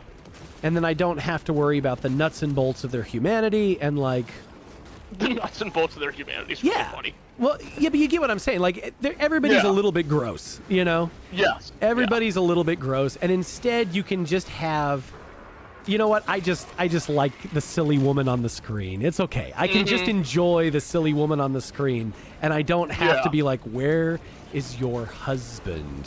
Where the fuck is he? Where the fuck is he? All right, it's because it is just a character, and so the characterness of them gives them a grace that is normally like, no, where the fuck is Amaranth's husband? Where is this bitch's husband? Oh yeah, that chick, yeah. She was hanging out with Drake and whatever, and just fucking. Oh, he did like a shot. Oh fuck! Wait, hang on, I got this. Yeah. Watch out, he's dangerous. He is dangerous. That Lord Jesus, bless me, help me, Lord Jesus. Yeah, no, I've seen some of these. I don't know. There's a couple things going on with like the new. I've been kind of like trying to figure out how I feel about the new way people engage with sexuality. I find a lot of it, like for example, we were just talking about OnlyFans, something that kind of that I don't see anybody talking about, but I think might be the anthropological book of the century, is when somebody puts out a piece talking about, well, why is OnlyFans so attractive? Because, you know, for me, like when I think about these sorts of things, you know, I'm like, well, you know, by any rational standards, if you were just getting what you wanted to get out of it, you know, why don't you just, you know, kind of make like a middle school boy whose school just gave him an iPad and just Google boobs and go to the images section, right? Sure. Well, or just go, you know what I mean? It's like, or just go to the hub or whatever it is. But it's like there's something to be said about the new way people are interacting with sexuality, where even you being, hold on, I gotta go get this fucker. Yeah, I'm going there too. There's something to be said. Oh shit, they got me too! No. Damn it! Oh, no, wait. No! Oh, we're back. Oh, I'm up, we're going! Shit, he's dead though. God damn it. He'll come back, no, he'll come back in 50 seconds. But there's something to be said, I think, about like this idea of, well, you know, people for whatever reason prefer like this minimal, like even just this touch of interaction with, who you're watching. Yeah. There's something significant. I'm not sure what that is or how it's justified. I do know what it is. So this is another privilege of being like a really awful pervert. As it turns out, nobody actually, like, boobs are great, but none of us actually ever just wanted boobs. Right. We want your boobs and a smile. Okay. Yes. It's indeed. not. It's like, who gives a shit how beautiful a woman is if she actually never considered you at all, right? There are 4 billion beautiful women on this planet right now who I've never crossed their mind. And none of them turn me on. You know, so none of them matter to me. I don't matter to them. I think the same psychology works there with like chat rooms and shit like that, or like Omegle, stuff like that. Yeah. All right. So one of the guys in my chat right now says he's got this game too, and he's played with me on a couple of things. I'm gonna invite him on the game. I'm not gonna put him on voice, but I'm gonna put him in the party because there is a rando who's doing great. But yeah. That's okay. Perfect. So the idea of like, I think in the 90s, the novelty of having every tableau you could ever think of suddenly become available was enough to buoy pornography into the next millennia, you know? Yeah. But as it turns out, you know, I think everybody kind of could still get their fill of it and then do whatever the next thing was. But everyone figured out, in the same way that, like, there's alcoholics out there, right? Lots of them. Yeah. Millions of alcoholics. And they all have a favorite bartender, don't they? Each one of them. And they don't have, the favorite bartender is not their favorite just because they mix a good drink. That's not what it is. It's the interaction. And I think this is just how people are. I think that people... They're social animals, man. Yeah. Yeah. And actually, Jordan Peterson had mentioned at one point that the environment that humans have adapted to and have evolved to inhabit includes other people. We can't. It's not our natural environment if we're alone. That's not what we do. So that made a lot of sense to me, to know why it is that, like, you actually, you don't need the boobs. Like, boobs are nice, but what you need is boobs and a smile. Yes. you have. She has to look at you. She has to read your message, or whatever, and that's where the actual thrill comes from. You know. Yeah. So here, let me take the game off screen for a moment, and then I will. I gotta switch my loadout too because I'm not Word. I'm not a happy sniper. 2 seconds.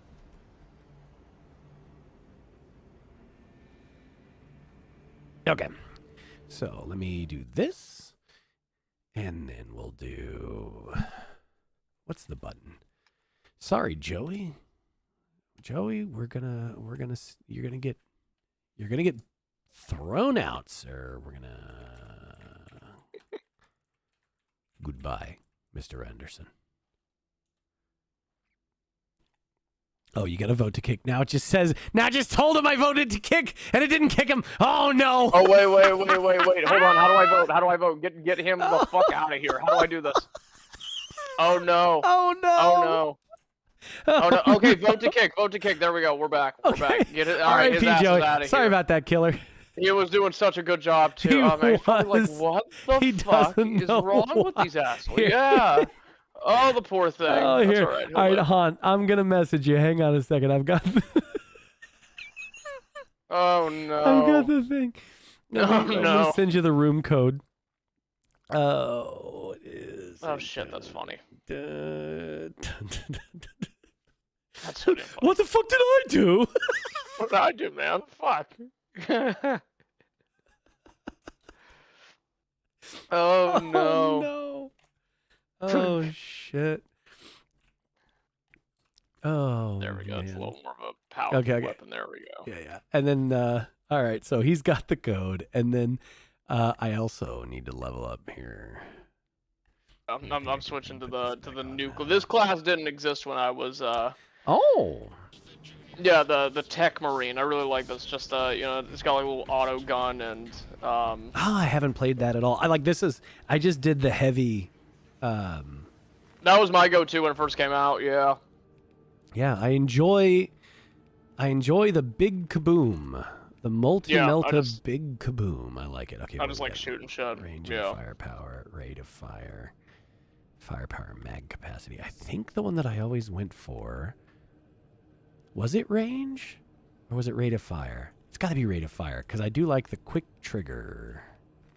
But it's like I think about this sometimes. It's like I think that the true tech generation exists within some time like the entirety of the millennial lifespan for sure. That's like undoubted. But I think that it started sometime around the baby boomers with the introduction of television. I think it's going to die sometime around the middle of the lifespan for Gen Z. I think things are going to get super analog in a way that in a way that I think a lot of things are pushing. Like, you already see people looking at AI as something inherently dirty. Even without having like a particular reason for. I think people are looking at just the complete lack of satisfactory catharsis that exists within social interactions, because you can really only talk to a fucking piece of glass for how many years, right? Until something in your body tells you it's wrong. That's You true. know what I mean? Like, yeah, it's something's gonna incomplete. shift. You're still not actually having social interaction. It is a ghost of social interaction. It is pretend. So that I think that's why it's still empty to whoever's there. Haunt. So to join the squad, are you on a control? If you're on a controller, you hit Y, and you enter codes right here with the little key button. This one. And so there you go. And put the code in, and it should bring you right into the squad. I'm gonna take this quick opportunity to use the bathroom. I'll be right back. Do that, yes. But mute yourself. Thank God. Yes, controllers. This game is built for controller, brother. It's. I have mouse and keyboard, but it's like I tried when I was just pulling it back up. like last week, I forgot that it was going to be like, it's so much more fun on controller. Great might against terminus enemies? No. Too conditional. Appearance. No, we'll stick with that. Thank you. Give me my perks. Who's that frying chicken? Oh, no. Encompassing Aegis. All squad members take 25% less damage from ranged attacks. Good. That's what I wanted. I like... I felt so... We're so back. We're so back. We're so back. We've never been more back. Never. I wish somebody else would have coined that phrase instead of Fuentes. God. You know what? Even a broken clock is right twice a day. It doesn't have to be. It doesn't have to be about Fuentes. So, Haunt, if you're using keyboard, it's the Y key to get you to the same area. You put the code. There you go. All right. And then let me see. Oh, I've got new armor type in here. Let's see what my what fancy gribble it's given me. I like. Oh, yep. Iron Halo. Let's get it additional right there. Let's halo it up. Oh yeah, man, that's no problem. Okay. We got Haunt in here. We got Haunt. All right. Yeah. Well, We gotta go haunt some hoes. Come on, brother. exactly. Yeah. That's what I'm gonna do when I get to Greece and I got like the tourist chicks coming in. I'm not even gonna flirt with them. I'm just gonna walk up and go, ooh. Ooh. Ooh. And that will be enough. All right, here. Mission 3. Here we go. It's so fun, dude. So funny when you know you're never gonna see somebody again because like you know it's like okay, so where I'm from in Greece, you don't see a lot of American tourists. It's Sure. like now in the United States, it's weird to explain. So like most Greeks living outside of Greece are not where I'm from, but if you took like the largest per capita, like the largest cohort of people that were from a single place in Greece that lived outside of Greece, the largest group would be from where I'm from. Oh, hey, Haunt, it won't let us do 2 heavies, and I'm super useless as any other class. So all right, Haunt, it's time for you to go. We gotta. Yeah. I mean, I could There try you and go, do brother. attack marine thing or the standard bearer thing, but I don't know Haunt how goes well like that's standard gonna bear go. with the thing, but yeah. So anyway, it's like but what you don't see a lot of like just regular American people coming to my island where I'm from and the rest of my family because it's like it's pretty, but it's not like all white buildings like touristy. It looks like Sure. it kind of looks like the prettiest Brazilian favela. Oh, okay. Well, at least it's the like- prettiest one. Yeah, there are, if there was ever such a thing, because like the houses are brown, there's goats everywhere. I remember. Oh, dude, you'll hear me in Greece. Like if we stream by the time I get there, you're gonna hear me 5 o'clock in the morning. There's gonna be a goat outside because we don't have dryer machines there. That's something we don't have. We don't have drying machines for clothes, so we have to hang everything up on clotheslines. Sure. I'll be I'll be like sleeping like 4 o'clock, 5 o'clock in the morning. I'll just hear ding da ding da ding. Be like, fuck. Awesome. And I'll look outside. Yeah, no, and then there's goats eating my clothes, and I gotta like take my stick and I gotta start banging on the phone. Hey, get out! And I'm like screaming at them. That happens all the time. Okay, we will have to figure out the timing because if I'm dragging you out of bed at 5 in the morning, that's I gotta think. nightmares. We'll figure it out. Now, since it's a Saturday, I could probably start later, and the guys who watch me are late night kind of guys. So I don't know how late I can go without screwing up my normal boring guy job. But Oh, well, versus how early we early can for drag you you out. because I'm 7 hours ahead. So, but I shouldn't. You know what? Most Saturday nights, I'm usually like out drinking anyway. If I because that's what you do. I mean, dude, the schedule there is like effing believable because what you do is you the schedule. Okay, this is what happens. You wake up at about you wake up if there's such a thing as waking up. Yeah. You wake up at about 6 o'clock in the morning. You get ready. You get to church by 7. Church is about 7 to 9. Mhm. There's church every day somewhere, and Sure. I'm just always Yeah, there. that's your gig. And Yeah. by the time that happens, you go out, you get coffee that's usually made with unpasteurized goat milk. It has the slight tang of shit. Oh. And usually a nun made it. But That's got to So- even out, right? yeah, you get that done, you do your errands, you go grocery shopping. By that time, it's nice enough, like the water's hot enough at high noon to where you go to the beach, you swim around, and then about 2 o'clock rolls around. 2 o'clock, and I'm not being hyperbolic, the entire country shuts down. Okay. From 2 o'clock to 5 o'clock, even federal banks, every single thing that exists, they say, go home, take a nap. And everyone goes home and takes their nap. And then everything reopens again at about 5, and that's like the evening hours. And everyone's put together, everyone gets ready, and that usually lasts until about 1 to 2 o'clock in the morning. Things will usually close by the time people are still out by like 3 or 4.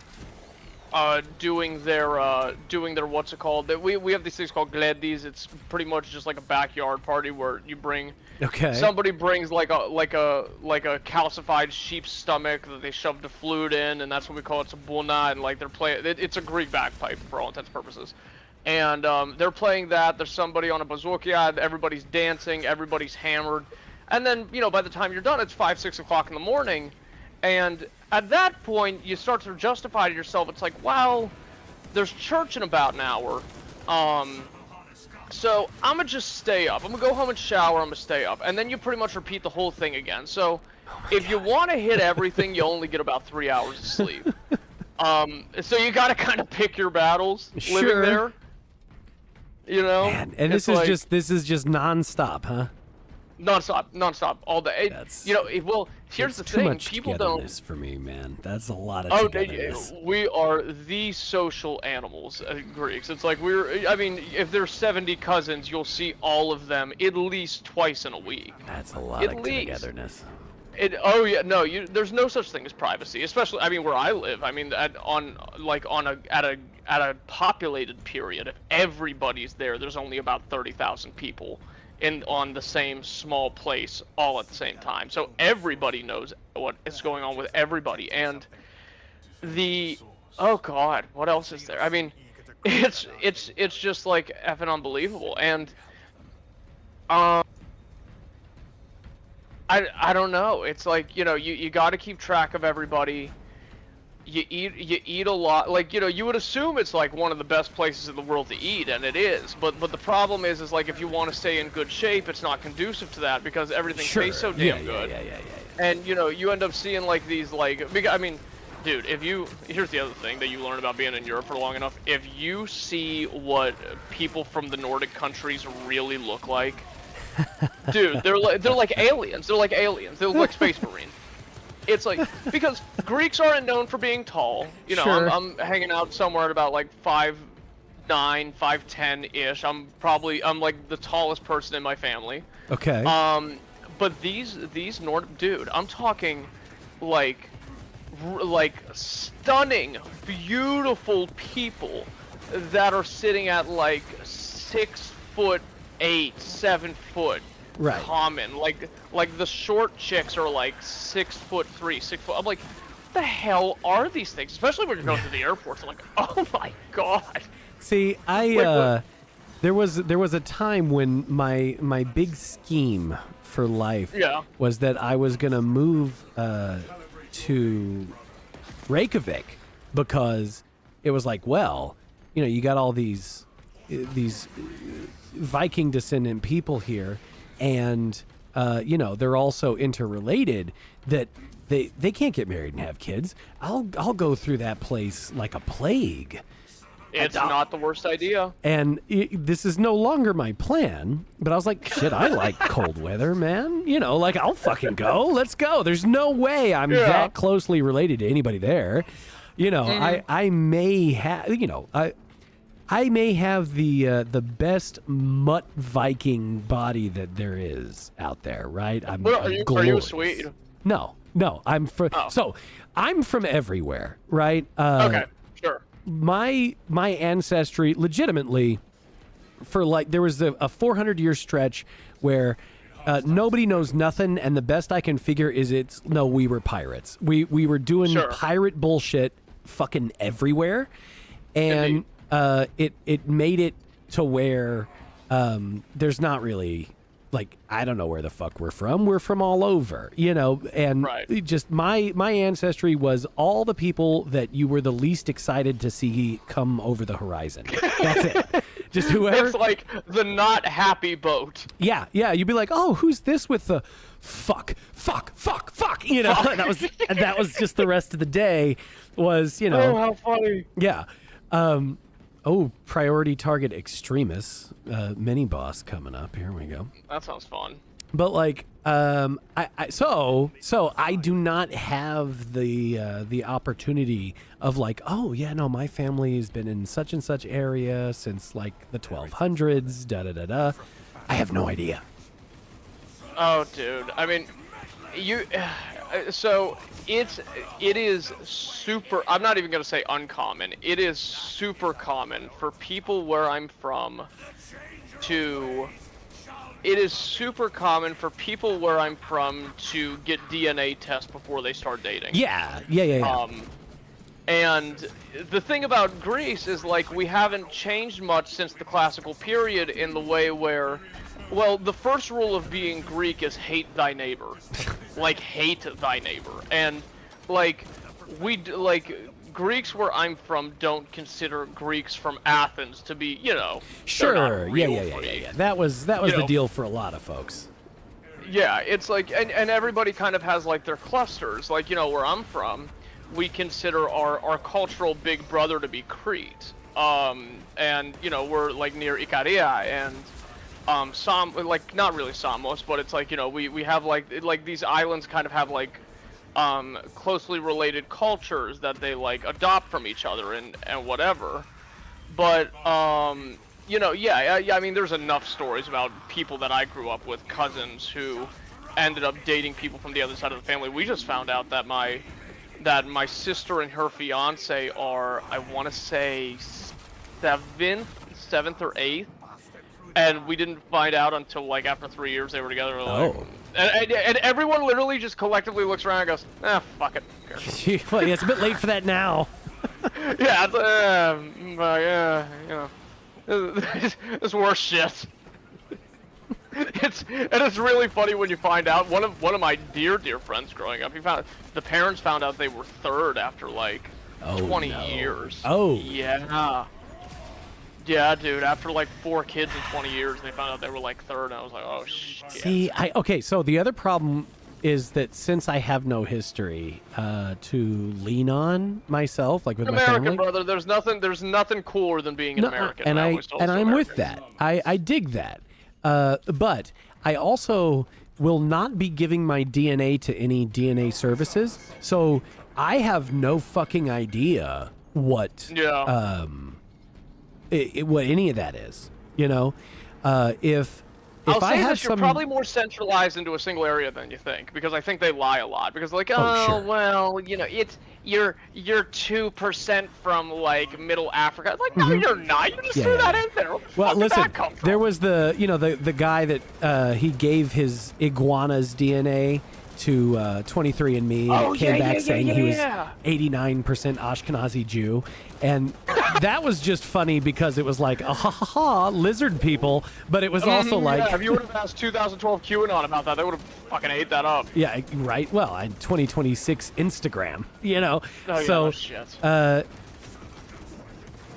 Like, okay, but on the one hand, like, I'm pretty sure they're just generally making it up. But on the other, I'm not giving you my DNA. I don't trust you, Yeah, motherfuckers. I don't blame you. What are we Hell talking no. about here? Ooh, Hell is this no. guy, like, resurrecting? He is. Get out of here. I'm trying to clip some of these guys, but they're all over the. Oh my god. Let me Sorcerers. Foul sorcery. Yeah, I know. I'm trying to chuck nades at him to make something happen here, but there we go. We're There we Gucci. go. What is worse than the actual, like, the people who choose to ally with the eternal enemy? Get out of here. Get Oh, out man. of here. Something about Ashkenazi Jews. Oh god. I mean, there's this what a way to start. What a way to start a line. A lot of people talk about the whole Antichrist thing. It's like, well, like, you know, for me, I have, and the Luddites amongst the newly illuminated in the Orthodox Church don't really like to hear this, but it's like, you know, there is at least a decent guess about who the Antichrist is and when God comes back. Decent enough, anyway. Okay. So we have this thing inside of. So the big day of all history is April 7th. April 7th is the big day. Ooh, on some deep shit. Where are you at, brother? Did you get away from us? we go. Where are you? No, you're right there. Okay, here we go. So April. So the day that we'll start with the small stuff. The small thing is that in the Orthodox Church we believe that Adam and Eve fell from paradise on September 1st. Okay. So September 1st is the ecclesiastical New Year. So what we'll do is we'll put an icon of the Archangel Michael outside of our house because he was the one that led Adam and Eve out of paradise. And in Greek, we don't call him the Archangel Michael. We call him the Taxiarchis, which taxiarch in English phonetics means the one who transports. And we also believe that he's the one that when somebody dies, he leads a soul to heaven when somebody passes. Okay. And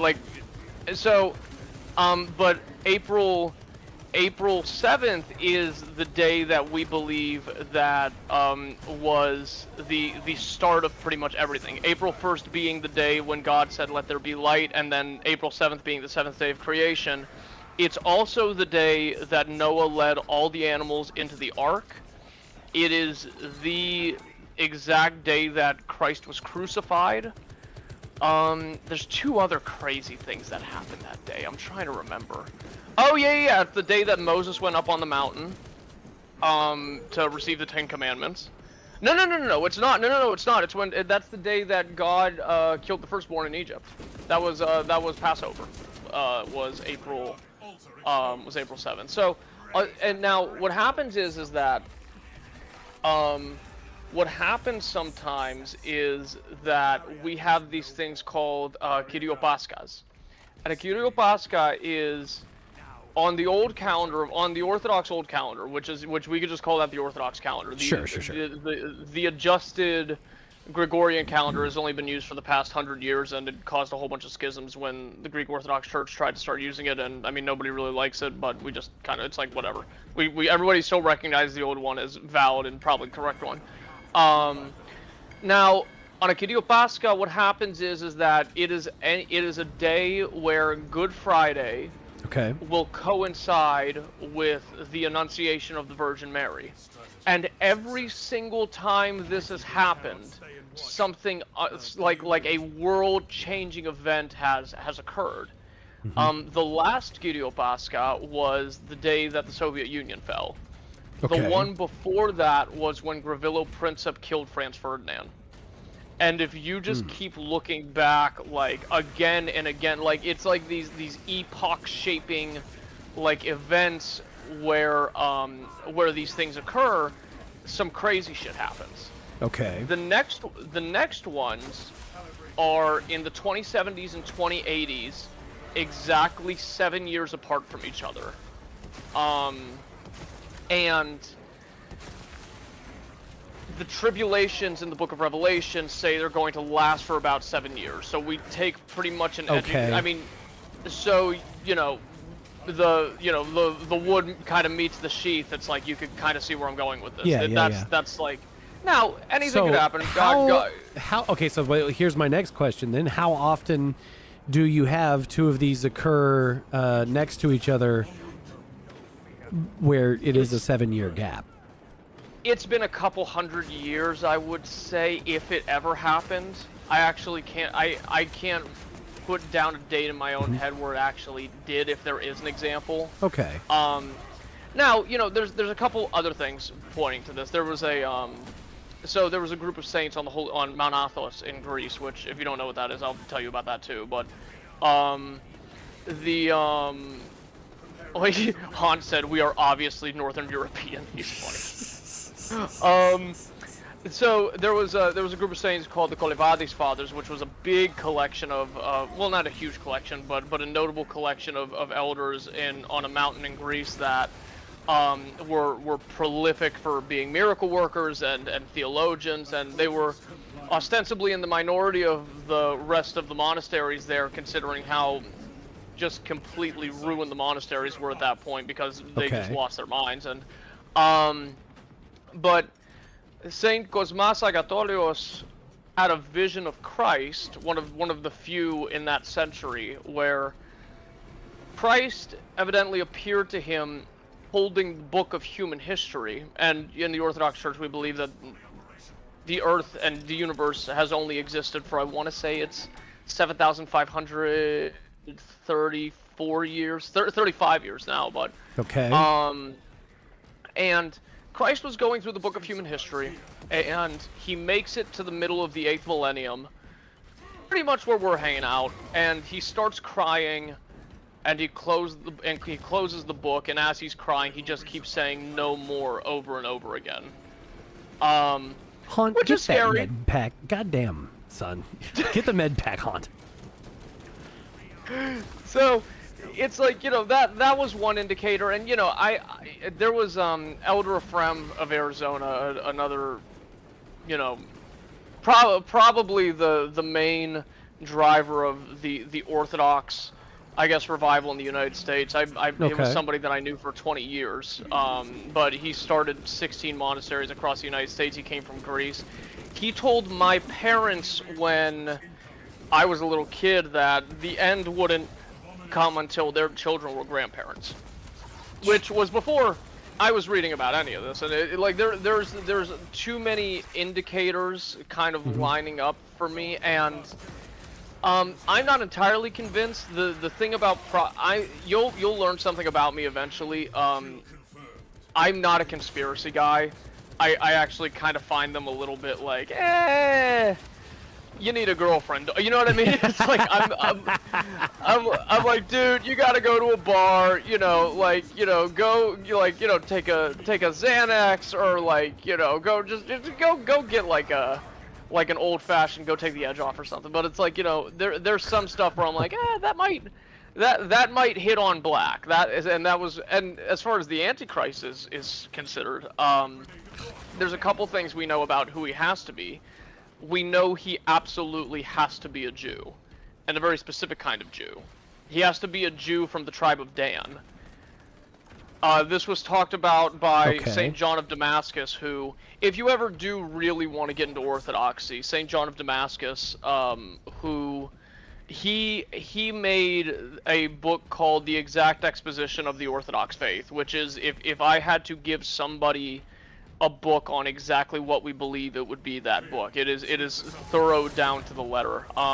He was a miracle worker. Miracles happened to him. There was a whole bunch of stuff concerning him. But the tribe of Dan was the tribe in the Old Testament that made the golden calf that the Jews worshipped while Moses was up on the mountain. And then when he got back down, he got kind of pissed that they were doing that. But they were known for being the profanity tribe, the one that was consistently and constantly against God, and at the drop of a hat willing to abandon him.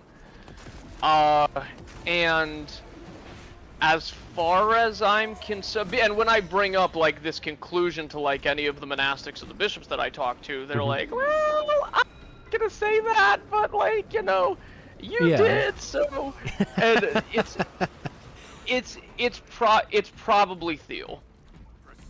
Really? Okay. Yeah, So, it's probably Thiel. well, then he's got a long life ahead of him. Yeah. Which is so funny because he keeps talking about it, and he also happens to be one of the few Jews that is confirmed to be from the tribe of Dan. And I'm like, well, you know, it's yeah. So that's fun. And I don't think people actually like him enough. I thought the Antichrist was supposed to be like loved by the masses, and that was like part of how he gets the job done. Well, sure. It's like, you know, people don't like him, but you know, if anybody, if like people don't like Zuckerberg, but like, I mean, dear God, everybody has a Facebook. Yeah. Like people don't like Gates, but Google and Chrome are the premier. So like the whole idea is like you look at what it means to be loved, and it's like, well, I mean, you know, he's going to be the one the revealed that is preference as opposed to the stated preference type thing. Well, the co-opt to the Whore of Babylon, which I'm sincerely convinced is just Palantir. And you know, and the fathers among the nations will not know whom the father of the whore is, being Palantir itself. And listen, there's a lot of presumptuousness I'm making in this, but I've been thinking about it for at least a while, and I'm like, eh. Sure. Now, and the other part of it is like, you know, people got to understand something about like prophecy generally. It's like, you know, what do things have to happen at an exact when? Well, you know, the future's set in stone, but like there's also conditional prophecies, like the one of the Marble Emperor, if you've ever heard Orthodox guys talk about this. I have not. So you are my exposure to Orthodoxy.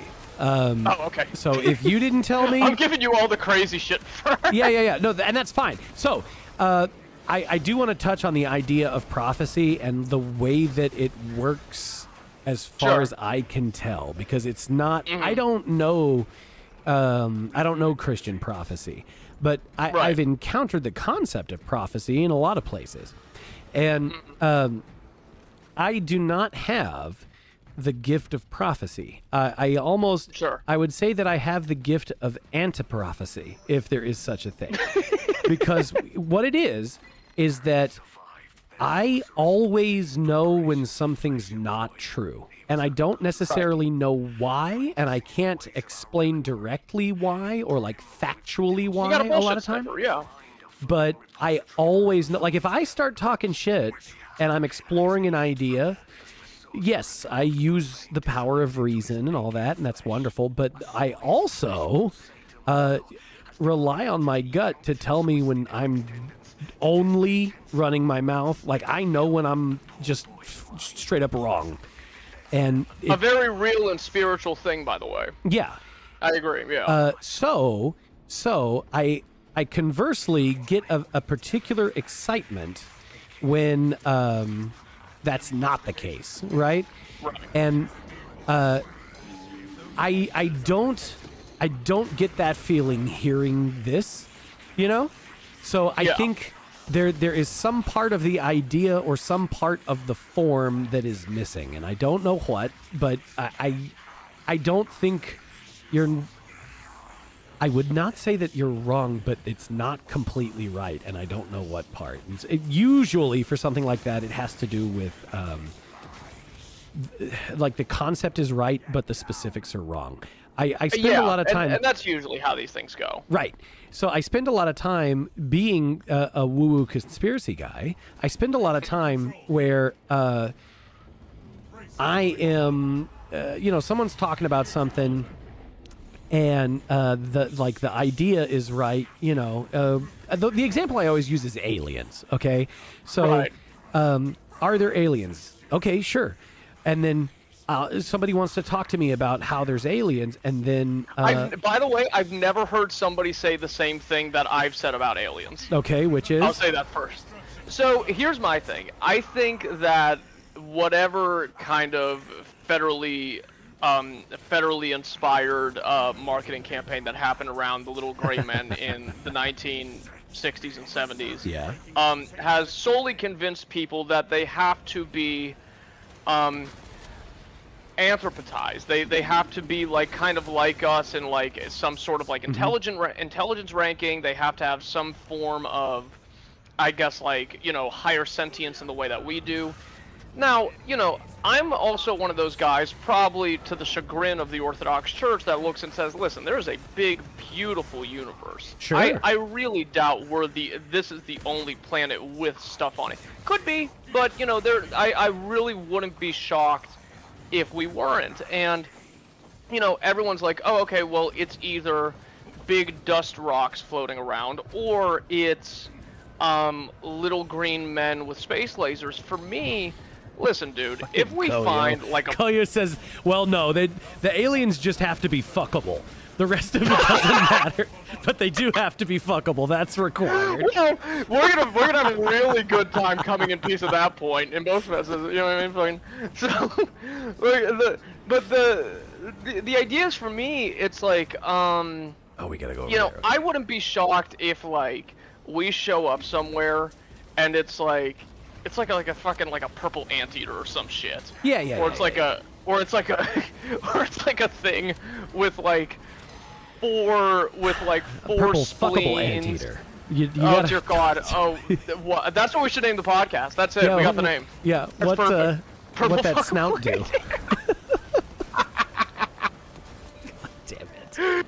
It's like, but no, I could imagine in some case that we just show up somewhere if we decide to like, if we figure out how to F around with wormholes the right way, I would not be shocked if it's like, oh, it's just like a bullshit animal.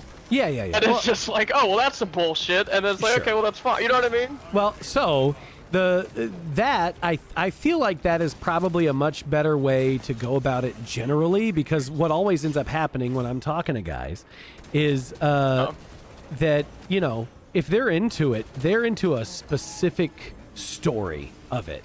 Oh, okay? big time. Where it's like, oh no, it has to be, these you know about aliens? Oh, okay, let's talk about the Anunnaki. And it's like, brother, I don't know that there's Anunnaki, okay? Why? I don't even know what that word means. Exactly. I'm like, nor should you, dude, right? That's the thing. Completely foreign to me at this rate. Yeah. So, like, just the idea that there's a particular catalog of aliens and that somehow some dude knows it is ridiculous. Yes. Although, I would point out that, like, the idea of demons being a kind of alien, as far as how someone would interact with them, does lend nicely to, like, oh no, we've cataloged some, we know what they are. Here's a bunch of their names, you know. And so that I'm far more likely to accept than I'm far more likely to accept that than just things from another planet, and that somebody would know them, you know. Yeah. Oh, so here's the thing with that. So if the way that a lot of people have encountered orthodoxy, even conceptually, in the United States, is from a priest called Father Seraphim Rose. Okay. He was a monk. I want to say he was back in the 60s and 70s in Platina, California.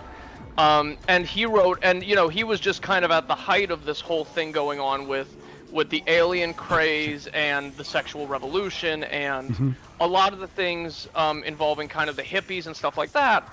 And he comments on all of it in one form or another, specifically on the UFO thing. Okay. So, and it seems pretty consistent with what we know about how the Greeks and the Egyptians communicated with their gods, being okay. So, like, aliens, like, if there's a way to do this, oh God, what's it called? Like well, the syllogism of it kind of works out like demons are not aliens, aliens are not demons, but every alien that anybody has ever seen Was a fucking demon. was a demon. Yes, yeah. exactly, precisely. And Okay. you know, because a lot of people forget, the devil can't do a lot of things, but he can do a lot, and one of the things he can do is lie. Sure. Sure. A And lot. whatever, yeah, whatever the prevalent lie that Hook, and he doesn't give a fuck, by the way. He really doesn't. Like, especially Sure. with like magic ritual and stuff like that.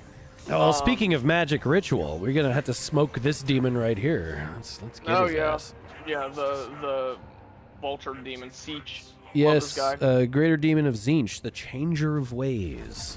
Mhm. Oh no, wait, the mission ended there. Okay. Oh no, don't worry, we're gonna run back into him. Yeah.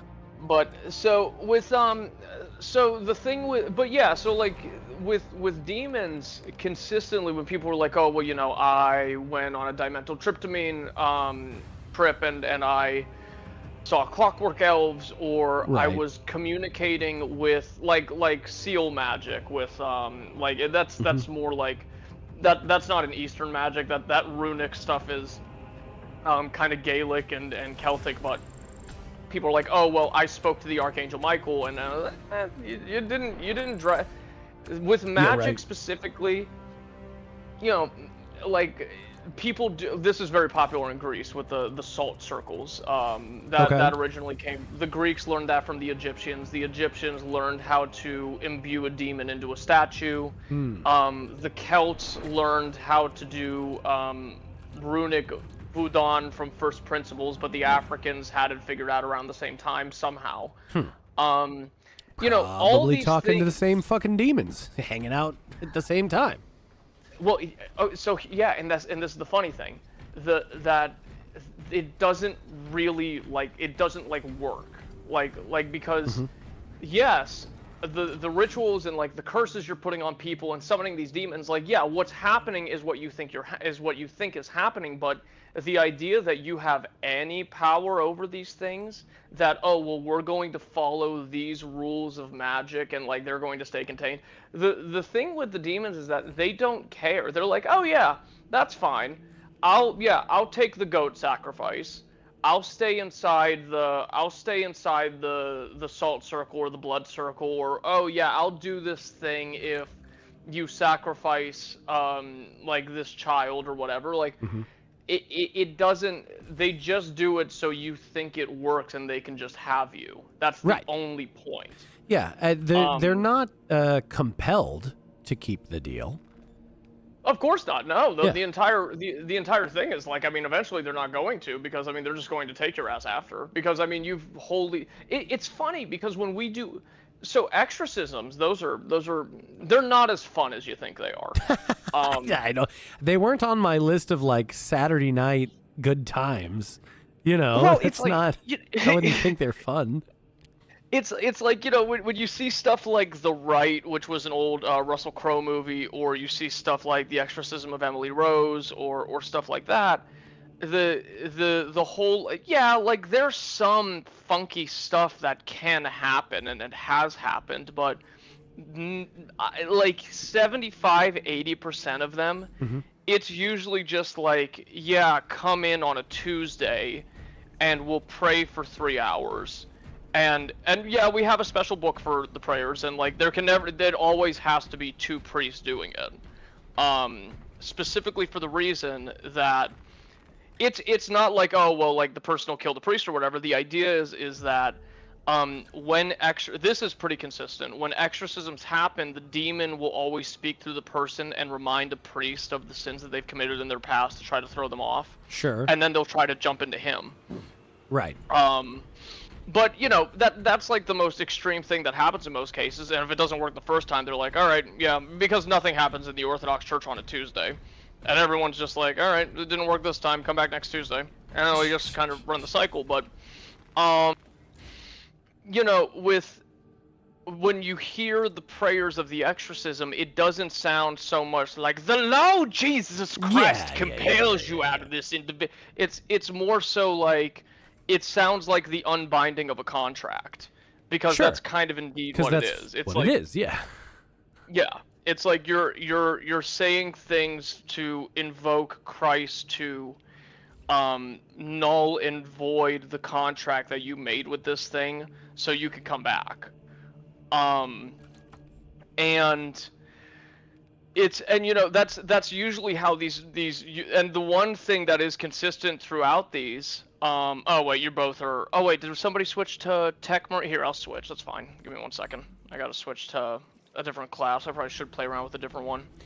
Yeah, I wish I was better at any of the other one. My wife was, when I ran through it before, she was doing the standard bearer thing, and she was actually really good at it. She got real slick at, like, the exact moment to plant the flag, and just like, all right, right now we're striking the pose, and everybody's healing. Let's kick every ass. All right, here we go. But it's been like a year and a half since we were on it. Is that how long this game's been out already? It's been out, dude. Yeah. Oh my god. So yeah, it's like, with stuff like that, I mean, yeah, so like like when people see things like that with the aliens and with all these like extraterrestrial phenomenon, everything only ever comes from one place or another. There really isn't like this great, kind of mystical pantheon of the different magics and whatever. It's like Christ calls the path to the Lord the straight and narrow path. There is a lot of other directions aside from straight and narrow. Yeah, of course. Yeah, there are an infinite number of ways to fuck up, but only really one way to go degrees, right. Yeah, for sure. So, yeah, that's. And I don't know, I've dealt with a lot of people who had to deal with stuff like that. It's super common. I mean, it's different everywhere you go. When I was younger, I was going to write a book about it, especially what I saw here in America, with how a lot of young girls specifically, usually from like the ages of like 14 to like 35, into tarot readings, right? Which is very British. Into coffee stain readings, which is very Greek, into like there's it's kind of like meshed into like this like manifestation stuff like that, which I don't think all of it's like, the idea of you should be able to like instill self-confidence within yourself and be like, okay, you know what, this is what I'm doing with my life. But when you start to ritualize it, that's where you're gonna run into something that you probably didn't intend to run into.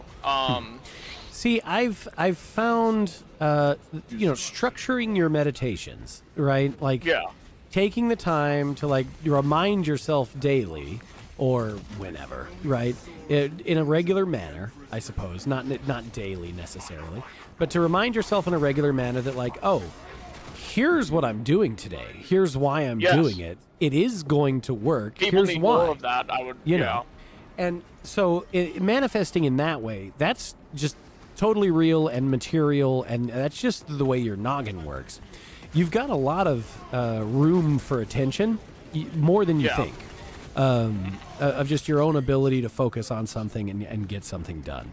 And I think that that using manifestation, that's what you're getting most of the time. Now, I would even go so far as to say, like, divinations through methods of chance, casting the fucking bones or reading tarot, I think mostly, and like, I could be wrong, but as far as I can tell, what it really is and why it does work for some people is that you know more than you think you do in the first place. And if you use any sort of randomized meaning generator and you stop it when you're supposed to stop it, right? Then what's actually happening is there's a part of your brain that does know what order the cards are in. Yeah. You don't consciously know, but there's a part of you that does. And if the question comes to you, what question should I be asking? Oh, and the question comes to you, and you know then to stop. Okay, this is the question I'm asking, and I stop shuffling or whatever, right? Well, I think that's actually just you telling you, is what it really is. You know, people who invoke like outside entities for things, it's just silly. You're you. Nobody knows your life better than you. Why would nobody else was there as much, you know? And so No kidding. If you're just asking you're the expert. There's plenty of stuff that you should know and you simply don't admit to yourself. You know, those are the things that your reading can reveal to you is shit you already know.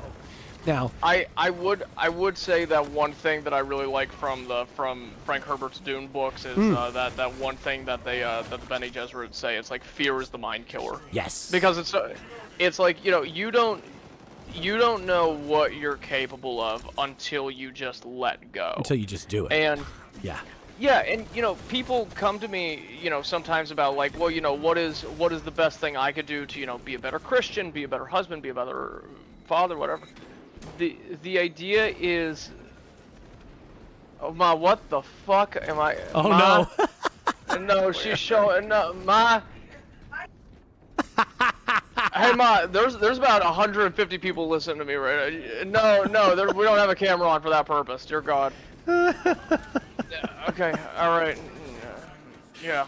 150 is I don't know where you're I'm getting lying to her it. so she can get out. Oh, No, okay, I'm lying to her. okay. I was gonna say, but- my lord, how did I miss We'll get there, brother. 135 people? Oh my goodness. We'll get there one day. Oh yeah. No, everybody's been great so far, as the audience goes. It's fantastic, except for there's been a little bit of small shenanigans. A little bit of shenanigans. Yeah. But otherwise, I mean, like, and even then, the kind of shenanigans has been generally well-meaning and just gone off the rails. So it's not. But 150, you made me bolt upright and like start looking at websites real quick because it's just like, oh fuck, I should say something. But no, it's like, you know, like people ask me like, what's the right way to handle life, and it's like like it doesn't even matter if you're a Christian. I mean, before I get my hands on somebody, everybody's going to be by the time I'm done. But but the idea is like, oh well, you know, what's the right way to handle life? It's like, well, you gotta just let go. That's how you win. You win by letting go. You know, I think it's probably my favorite it's probably my second favorite verse in Scripture. When Christ is talking to the multitudes. I want to say it was on the Sermon on the Mount when he's talking about don't worry about what you're going to eat or what you're going to wear. Tomorrow is going to care for itself. Pray to your Father in heaven, and all of these things will be given unto you. And he meant it too. It's like, you know, and I look at, you know, it's easy to look at a Christian and be like, or anybody, it's easy to be like, oh well, you know, Jesus said, "Follow him." You know, Was the Lord has the these... concerns of the day are sufficient? That one? Yeah, the concerns of the day are sufficient unto themselves. And okay. Like, so you know, for me, it's like, you know, that differently. What do you mean? I did not understand that as to say that like the future is taken care of. I received that as no matter what the future is beyond you. You're freaking out. Stop freaking yourself out. I think it's both. Yeah, that's another way to put it. Sure. I don't know. I had spazzed out about this on Twitter a little bit recently, and I forget who it was that I was talking to, but I have a difficult time feeling the opportunity of salvation. I don't know. It's much easier for me to believe that it's there for other people than it is for me. And it's not because of like what a piece of shit I was. I've been real awful. You and half of everybody else, brother. No, I know, but I mean like it's that my specific task involves me not being saved is what it is. that seems to be the best way for me to put it. That like, no, my particular whatever it is that I've got in my mind that it is of use to humanity it precludes the option of salvation somehow. Right. And that I'm definitely a terrible narcissist, and yes, I've got to be special and all that kind of stuff. Yeah, I know. Right there with you. But I don't feel like I should ever tell any. I would feel like I was lying if I was said like, oh, no, that sort of salvation doesn't exist. No, I'm sure it exists.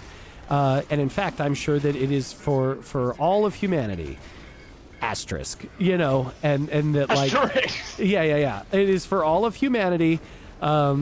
Hey, we have to really, really define very closely what humanity is. We got to be careful about like, there are probably plenty of things walking on 2 feet that could be mistaken for human and are not, Oh, indeed. And I think that goes in both directions, that there are things that would be considered greater than what most people would say human, and things that would be considered lesser than what most people would say is human. And you're exactly correct as far as I'm concerned. Do what? You're exactly correct as far as I'm concerned. There's stories on each end. Okay, so that's my concern. I have never felt a connection with humanity, and so it seems silly at this point to think that I get to be in the club for that, but not in the club for anything else. So I guess that's where I'm at on that front. So if I react to something in a way that seems like I am denying the concept of salvation, I'm not. No, it's fine. But I also don't feel like it's waiting for me anytime, and I'm gonna have to do it on my own somehow. So I remember I too am a misanthrope. Sounds like an animal.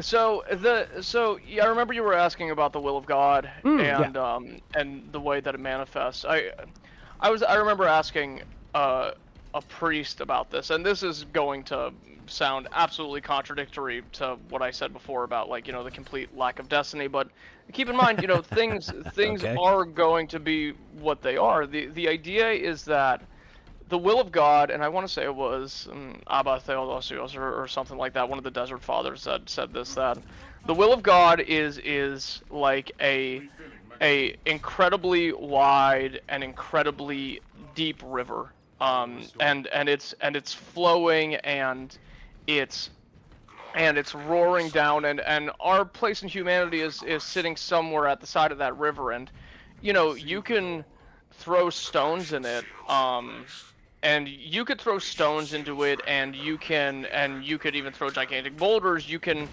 even do your best to try to dig out a piece of sand and redirect parts of it, and as far as God respects our free will, if we, that's kind of the part where I would say be careful what you ask for, but Sure. The idea is that it is that powerful, and our job is to go and wade that water with it. It's to follow that water down. And the thing about, I think that the reason a lot of people over the past, I want to say about 400 years, have been a little, what's the right way to put it, a little unimpressed with the concept of religion, has been because at a certain point people have stopped even making the general attempt to discover the reference point as to why people ever were. And in saying this, because we always talk about, the illumination of the grace of the Holy Spirit, the wisdom, the peace of Jesus Christ, the joy of the Lord, all these things. It's like, well, I mean, unless you believe, what the hell just happened? Host migration? Oh no. Uh-oh. I hope it wasn't. Can you hear me? I hear you. Oh, we're back. Okay, well, we're not back. We're somewhere in between back and it's over. Let's see what's going on here. We are in limbo between so back and it's never been more over. We are in limbo. Let's see. Uh-oh, stinky. Yeah, exactly. Just Star Citizen things. I know. I've hexed the whole thing. Oh, okay. Now we're No, back. no, it just pushed us back one step. All right, well, That's fine. that's fine. So, the idea is like, when I talk to, you could say anything you want about Christ. You could say anything you want about Christianity. You could say anything you want about the spirituality in general. And what you can give people is kind of this kind of directional method, but nobody really has the reference point. It's like nobody could really conceptualize, well, what does the grace of the Holy Spirit look like? What does the Lord living within somebody feel like? And it's I swear to God, I am not saying this as a point of pride, because I just happen to know shit. That does not mean I'm good at practicing it. I'm Okay. I'm the cardiologist that smokes on a Sure. spiritual level. Let's put it that way. Yeah. So, but I know what that feels like, and it Okay. wasn't effort. It wasn't this kind of convincing myself over and over, or like laying out like the logical syllogism until it like neatly and cathartically lines up in my head, because that's what a lot of people think faith and religion are. They just think it's like, well, you've been able to justify it to yourself, or Sure. Yeah. or you've either been able to justify it to yourself, or you have suppressed any counterargument to it sufficiently enough to where this is all you have. Right. But it's Or that but everything it's- else has failed and this is all you're left with. yeah, and it's like, the best comparison I can make is like, listen, if you look like shit, there's not enough flat tummy tea in the world that's going to fix you. There's Flat not tummy tea enough. gets you a long way, though. It could, we could talk about this too. Dear God, the protein epidemic, where every potato chip and fucking taco has protein in it now, like, and everybody's fatter than they've ever been. It's Sure. like, so the idea is like, there's not enough get skinny pills, or or like methodic like what do people do, the Zumba classes. Yeah, I've never seen a skinny person inside of a Zumba class. Anyway, Sure. the idea is that you have to put in the work to get what you want. It is an unescapable reality about every single facet of life. Sure. And All the things that took no effort and no work, you already did. Those are done. Yeah. So all that's left is the stuff that does require work and attention. Yeah, and it's like, well, and this is like one big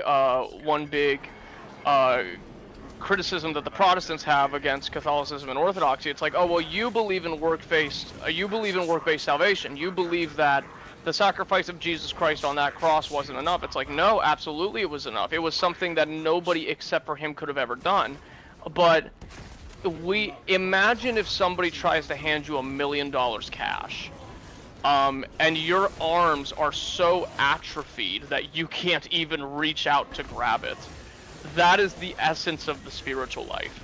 Okay. It is literally the whole idea behind prayer and fasting and the sacraments. The whole point is that so you can be made accessible to the gift. It's like, yeah, a gift is free, but it's like, if you've been at a point your entire life or things have happened to you, or you've done things to yourself that you are on a metaphysical level unable to accept the reception of it, I mean, it sucks and it's a tragedy, but that has been the state of humanity ever and ever more horrific, since the death of God, right? Like, Okay. it's like, because I mean, you could, and again, like, there's a lot of factors that go into how hard it's going to be for some people or how hard it's going to be for others. You remember we talked about people who Oh yeah, I didn't even get to finish that part. Mm. Like the whole gnomic will conversation. It's like, why Oh, do we okay. think the Virgin Mary is sinless? It's because her entire bloodline, going back for centuries, has been saint, saint, saint, prophet, prophet, prophet, holy person, saint, king, emperor, prophet, whatever.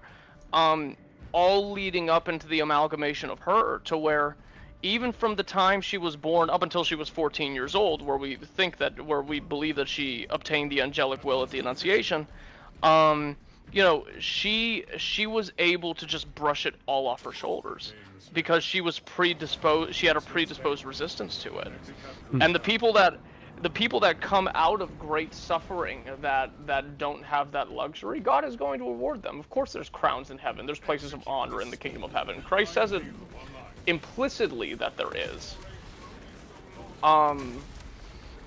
So yeah, it's like, there is a way for everybody. Is it harder now for people? It's harder now for people than it's ever been for anybody ever, actually. Well, And not for like. there's the a most lot of obvious reason. material world out there to get caught up on, and There's a lot of. Yeah. if you are, if you don't look within, you go without, and there's a lot of stuff on the out to really keep your attention every time. waking moment that there didn't used to be. And You've seen Star Wars before, right? yeah, of course. You remember Attack of the Clones? So yeah.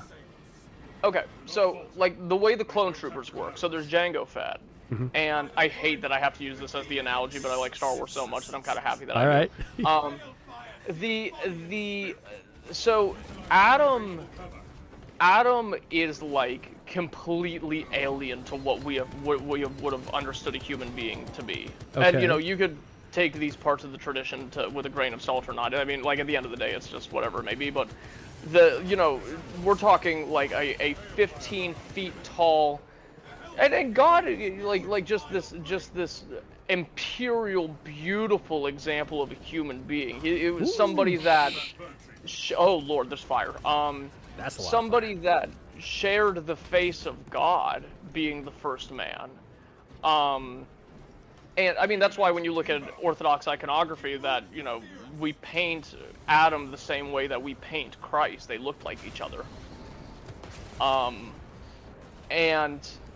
And obviously, like the image and likeness of God, that's like a bigger thing, and that's not exactly what that means, but it's like it's still Sure. it works. It works in the obvious way too. But from Adam was the man. He was such the man, like the wizard king emperor of Earth, like the close, like if there was such a thing as God incarnate, he was like, I mean, obviously it was the closest thing you could imagine because we were made in his likeness, and he was right there being made by God. But it's like, and with every generation of humanity, this is said in the church. It's not it used to get said a lot more, but nobody really says it anymore for like egalitarian purposes. Humanity has been losing its stock quality continually with each generation, just by virtue of us being so far away on a spiritual or genetic or whatever you want to call it level from the original blueprint. And also concerning what you were saying about salvation, God takes into consideration all of this, by the way. Like the study of salvation, there is soterios in Greek means salvation. So when people talk about the study of salvation, it's soteriology. This is the science behind like how salvation works, who gets saved, stuff like this. And you can only really go so far with it for obvious reasons. Sure.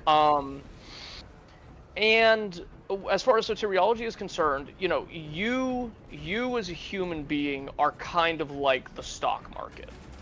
As funny because with the stock market, it's like, well, you have like this unbelievable amount of seemingly incalculable variables that make up who you are and what you are and why you are the way you are and so on and so forth. But at the end of the day, you mean the entire stock market? Okay. The stock market is a generality. Yeah, it's like or even just like an individual, like even an individual security. Oh, it's I like got turned around. Here I come, boys. Sorry, hang on. Here I come. There we go. We're back. But like you like even if you were to take like Apple stock or something like that, I mean like anything could affect it. I mean fucking weather. I mean like did a picture of Steve Jobs at like a boy kitten barn like just show up on Google somewhere? It's like there's a million things that could affect the up and downs of something that infinitesimally incalculable. And the boy kitten barn that's got to be a great punk venue. Oh yeah, well that's where they pulled Nick Fuentes out of. Okay, I bet they did. Sorry. That's probably true. Although you got to be careful saying that name. You'll summon his people, and then we'll have to deal with that. They fucking appear, man. Do they? There are a few cursed names of streaming that I think you have to watch out for. Oh Lord! Well, listen, here's what I'll say about Fuentes. I hope he gets a girlfriend. That is the nicest insult I could ever possibly give him, in a lot of ways. But so anyway, like with stuff like this, like you have to look at anything like that and be like, well, it is seemingly incalculable, but like you will admit there is, if somebody did enough unbelievably like exhausting work, there is a way to calculate it. And the one, and this is why it says in scripture, like God knows the hearts of men, because he is the only one that perceptibly knows that calculation, right? And sure. Everything that you are, your parents were good or bad, your, you had this life situation that affected you in this infinitesimally small or great way, whatever the case may be, everything is seen in this way when you're judged, because and also it's easier now for people than ever with everything that you mentioned about, well, there's so much material, there's so much psychological warfare happening, whatever. Yeah. It's easier now for God to look at any. And that's actually where the problem of evil is, like the answer to it. It's like, well, why does God allow suffering? Why does God, whatever. It's like, because as sinful and whatever as everybody may be, God allows stuff like this because he's like, well, you messed up a lot, but I mean, look how hard your life was. I mean, surely in your defense, I can't hold all this against you considering the circumstances. And that's why he allows it. He does it out of mercy. Well, I feel like,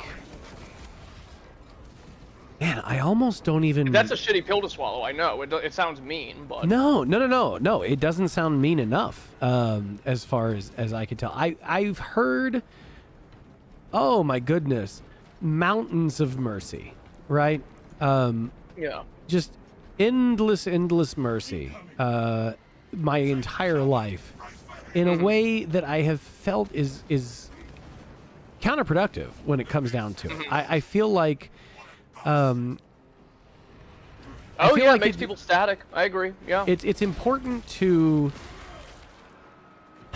mercy in one hand and judgment in another with like everything. And if you focus on either one too much, you're dooming the other, Indeed. And so, I'm so happy you said that. Like, when I say that I don't necessarily feel like I have salvation waiting for me, I don't even necessarily say it sadly. I say it as like, well, it would almost... it would make it less believable for everybody else if I was also, like, oh, brother, if only you do. I mean, you probably do, but if only you remembered all the kind of people that were so much worse than you. Oh, no. Well, no, and again, it's not because I'm saying that I'm a particularly bad kind of thing. I'm saying that I'm definitely a different thing. Like, there's that meme that has, like, some beautiful... blonde-haired, blue-eyed, an 11. And then right next to it, it has some sort of hominid, I'm sure. And it says, you can't tell me these two are the same thing, Oh, yeah, it was like an Australian Aborigine next to her. Yeah, I saw that. And so, and that's it's meant to be insulting in that case, but I'm not like rank ordering things in this, but just to say that the difference The salvation of all humanity is for humanity. It's not for cats. It's not for dogs. It's not for horses. It's not for any of these other things. And that's not to say that dogs, cats, and horses aren't wonderful. It's just that they're not included in the fucking... Like, it was very explicit, that's why we call Christ a theanthropo. Theo means God, and anthropos means man. He's the God. Yeah, He sure. had to be both to do what he did. Right. But since it's for mankind, and I don't feel much connection with mankind, it's not a matter of being a really bad human and feeling like that's unredeemable. It's a matter of feeling like I'm not human, and so why are we talking about it? You know, because nobody said that, right? Nobody said that was the deal. What the hell? The deal is the mankind is saved. Good for y'all. Yeah. I wish you the best at it. You know, and so I feel like I don't know. That is also you presuming that people now do not have a wildly maladjusted view of what humanity is. And right. Oh shit, that thing's gotten bad. So yeah. You know. Okay, so the way this boss fight works, if you haven't done it yet, is that little symbols will appear on the screens and a symbol will appear on the stained glass, and you match them up, and then it makes the demon weak because we're in a temple. So right. You let the auto chanting happen. Okay. So that is keys. That's yes. little key joints. We gotta find the keys. Oh, we also gotta stop that guy from getting more. Okay, here he goes. Yep. Well. That's all right. Okay, let's try to get him out of here before he causes trouble. Trouble. All right. So we keys. Is this keys? Here's keys. All right, and then we got skull with a lightning bolt. Skull, that is on the exact opposite side of me. All right, well, that should be by you-ish. All right. There we go. Alrighty, there we go. So what do we do? We just shoot the thing. Yeah. All I got is my pistol, but it's gonna have to work. Right, good damage phase. I'll take that. Yeah. And now we run a bit. Okay, so that is reinforcements. Shield right here. Let me do that. Shield is done. Thor hammer and the little gearbox. All right. Thor hammer's here. I got that. All right, looking for the gear.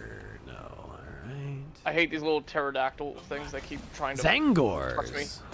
Yeah. Oh, they have a name. Oh, okay. They do. I'm not that well versed in Warhammer yet. Yeah. They are minor demons of the god of change. Oop, and I'm down. Hang on, I got you. And we're back. Okay. Little beastmen type things. Get him out of here. Yeah, these are all like sigils of particular saints, and you're calling upon them to. That's one way to look at it. Well, no, that's what it is in the lore here. Oh, in the lore. Yeah. It's all. These are all like the sign of some man who served the god emperor in a particular and incredible way, and this demon engine here cannot stand the idea of them. Can't stand the might of Ultramar. Exactly. Well, wait a minute. Oh, Haunt's down. There we go. Shit. All right. I look away for 1 second. No. Oh, okay. Trying to make the most I can of this damage phase. There we go. Okay. All right. We're getting places. We're going places. We are going somewhere. We're going places. He is spitting everywhere. All right. Skull with a lightning bolt. We got. Skull with a lightning bolt with a crown. Where's the crown at? I think it's over there. Let me see. And a half gear. Wait, is it? Yeah, crown's over here. Yeah, if you get gear, I get crown right there. We go. Is that this? Yes, that's this. I wish I would have picked a better class for this. There was a what's it called? Like a. Hold on. Try to do damage. What? Hold on. I can try to shoot him a little bit at least. Let me try to. Come on. All right, there we go. We're going places. Somewhere.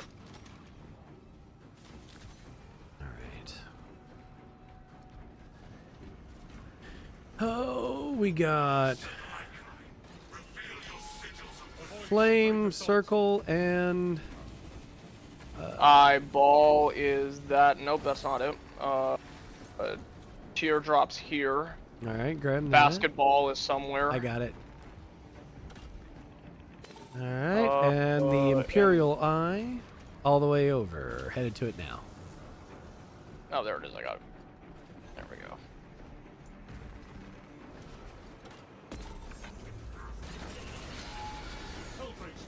And I'm out of ammo. There's an ammo crate.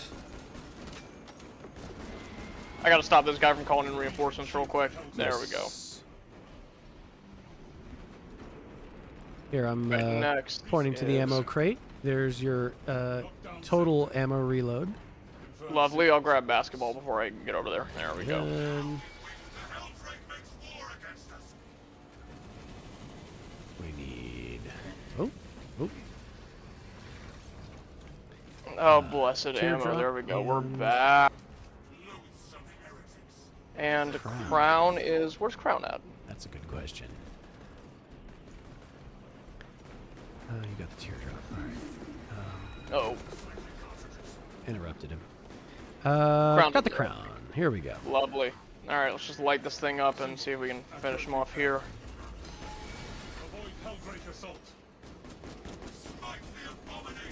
Get his ass. Get his ass. Holding this thing sideways, There boy. you go. There you go. Scheming, We're back. plotting, fucking guy. Get out of here. Get out of here. I see the beacon has collapsed. Excellent work, squad. Perfect. Excellent timing. And with that, we're Beautiful. coming up on 3 hours for this. 3 stream. hours. Oh my Yeah, goodness. man. Yeah, man. So that's probably a Good boss to end on. I agree. It's probably a good time to wrap up. I very foolishly did like 5 hours yesterday, and I shouldn't have. I didn't mean to. But, you know, we were having a good time with the boys. We ended up like, Yeah. you know, 1 a.m. jibba jabba with the boys. And that's fine. But I can't be doing that often. You know, one day, someday, we'll be doing that often. Not right now. Someday. I gotta. We keep getting A's, man. We're passing this class, brother. There we go. See, C's get degrees, but A's, Mm-hmm. A's. A's get laid. Oh my goodness. All right, so next week, you said you're traveling next week, right? Next week I'm traveling. I would love to do middle of the week or something like that if you'd want to. we'll do Thursday. We'll do Thursday Okay. night. All right, but generally, we'll be doing this on Saturdays. Generally Saturdays, yes. We'll call this a special double feature within a week time span. Perfect. Then that's the plan. All right. And I don't know, do you have, where do people find you for anything? Because I just know you on Twitter and I know you through Flesh. So what are people Okay. supposed to look for with you? So, if anybody wants to check out my stuff, I have more websites than one man should ever have. You could go to theorthochat.org. That's the site for our nonprofit organization, and pretty much anything you'd want to learn or find about what we do is over there. There's a attached radio show to it, which I haven't released an episode of in 6 months, but I'm gonna I gotta get that back fired up. I've just been working on the more relevant thing otherwise. The other thing that's probably the smallest thing I do, I have a little streetwear store, global-orthodoxy.com. Okay. It's just it's just little like kind of edgy streetwear stuff that if anybody wants to pick it up, feel free to, but it's more of a personal hobby thing. But the real big thing that I want everybody to check out is Saint Theonostos Press. That's my publishing house that we're launching by the end of the summer. We are going to be doing a lot of work to very quickly and artistically translate ancient and medieval Greek text into English and Spanish that have been presumably lost to the sands of time before my ass got a hold of them. And you could check out our launch page at stplaunch.org. Okay. Sign up for that mailing list for to get ready for our Kickstarter that's coming out, which Oh. everything regrettably takes money to do, but we feel like this is gonna be the thing that helps the most people, and we got a lot of firepower behind. We got a lot of firepower behind getting this thing started. So any of those being the the word "the" is literally in it. It's theorthochat.org, global-orthodoxy.com, stplaunch.org. Any of those, check those out. Nice. And I would welcome any new visitors into my into my kind of panopticon of things that we have working on. Okay. So All right. Well, okay. That was a lot of websites. Send me all those so I can put them in the description, right? Because they've flown my mind almost instantly. So message me all of the things, and I'll put it where it can be found more easily. I'll put it on the X posts and all that kind of stuff. okay. And yeah, hell yeah, I had a great time. Dude, this was awesome. I thank you again for this. This is a blast, and hopefully we can keep it pushing. And all the viewers, thank you for showing up. Hi, my little new friends. Thank you. All right, man. Get out of here. Hit me back later. And yeah. All right, brother. All right. Sounds good. Thanks everybody so much. I'll talk to you guys later. All right. So here, I need to find the right way to do the here on this. So I'll there goes his icon, right? Okay. And I'll shush that. And then we'll wrap up for the day here, right? Right? Yes. Pestness haunt. Very important. Pestness. I dig it. Well, I'm having a great time. I had a great time. That's good stuff. Here, we gotta... All right. Let me look for someone to raid on Twitch, right?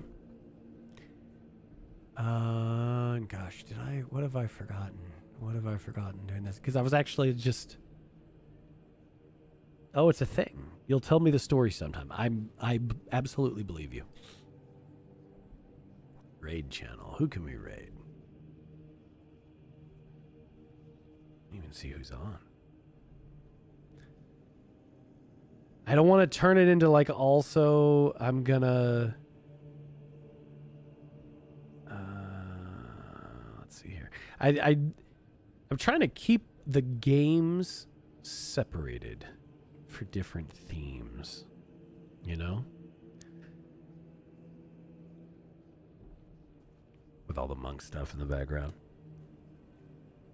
All right. Well, boys, I don't want to keep blowing up Twitchy's stream. I don't even know if she likes raids that much. So this time,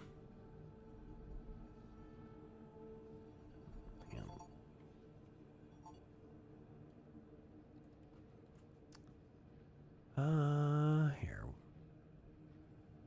Leaflet won't mind. There we go. A raid Leaf on Twitch. And Kick, probably.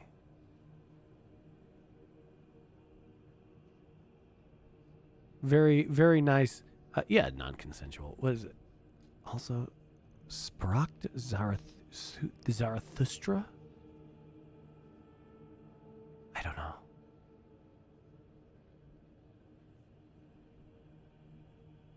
See, and now, okay, so after yesterday and then today, I have, my brain is mush. This is all I got.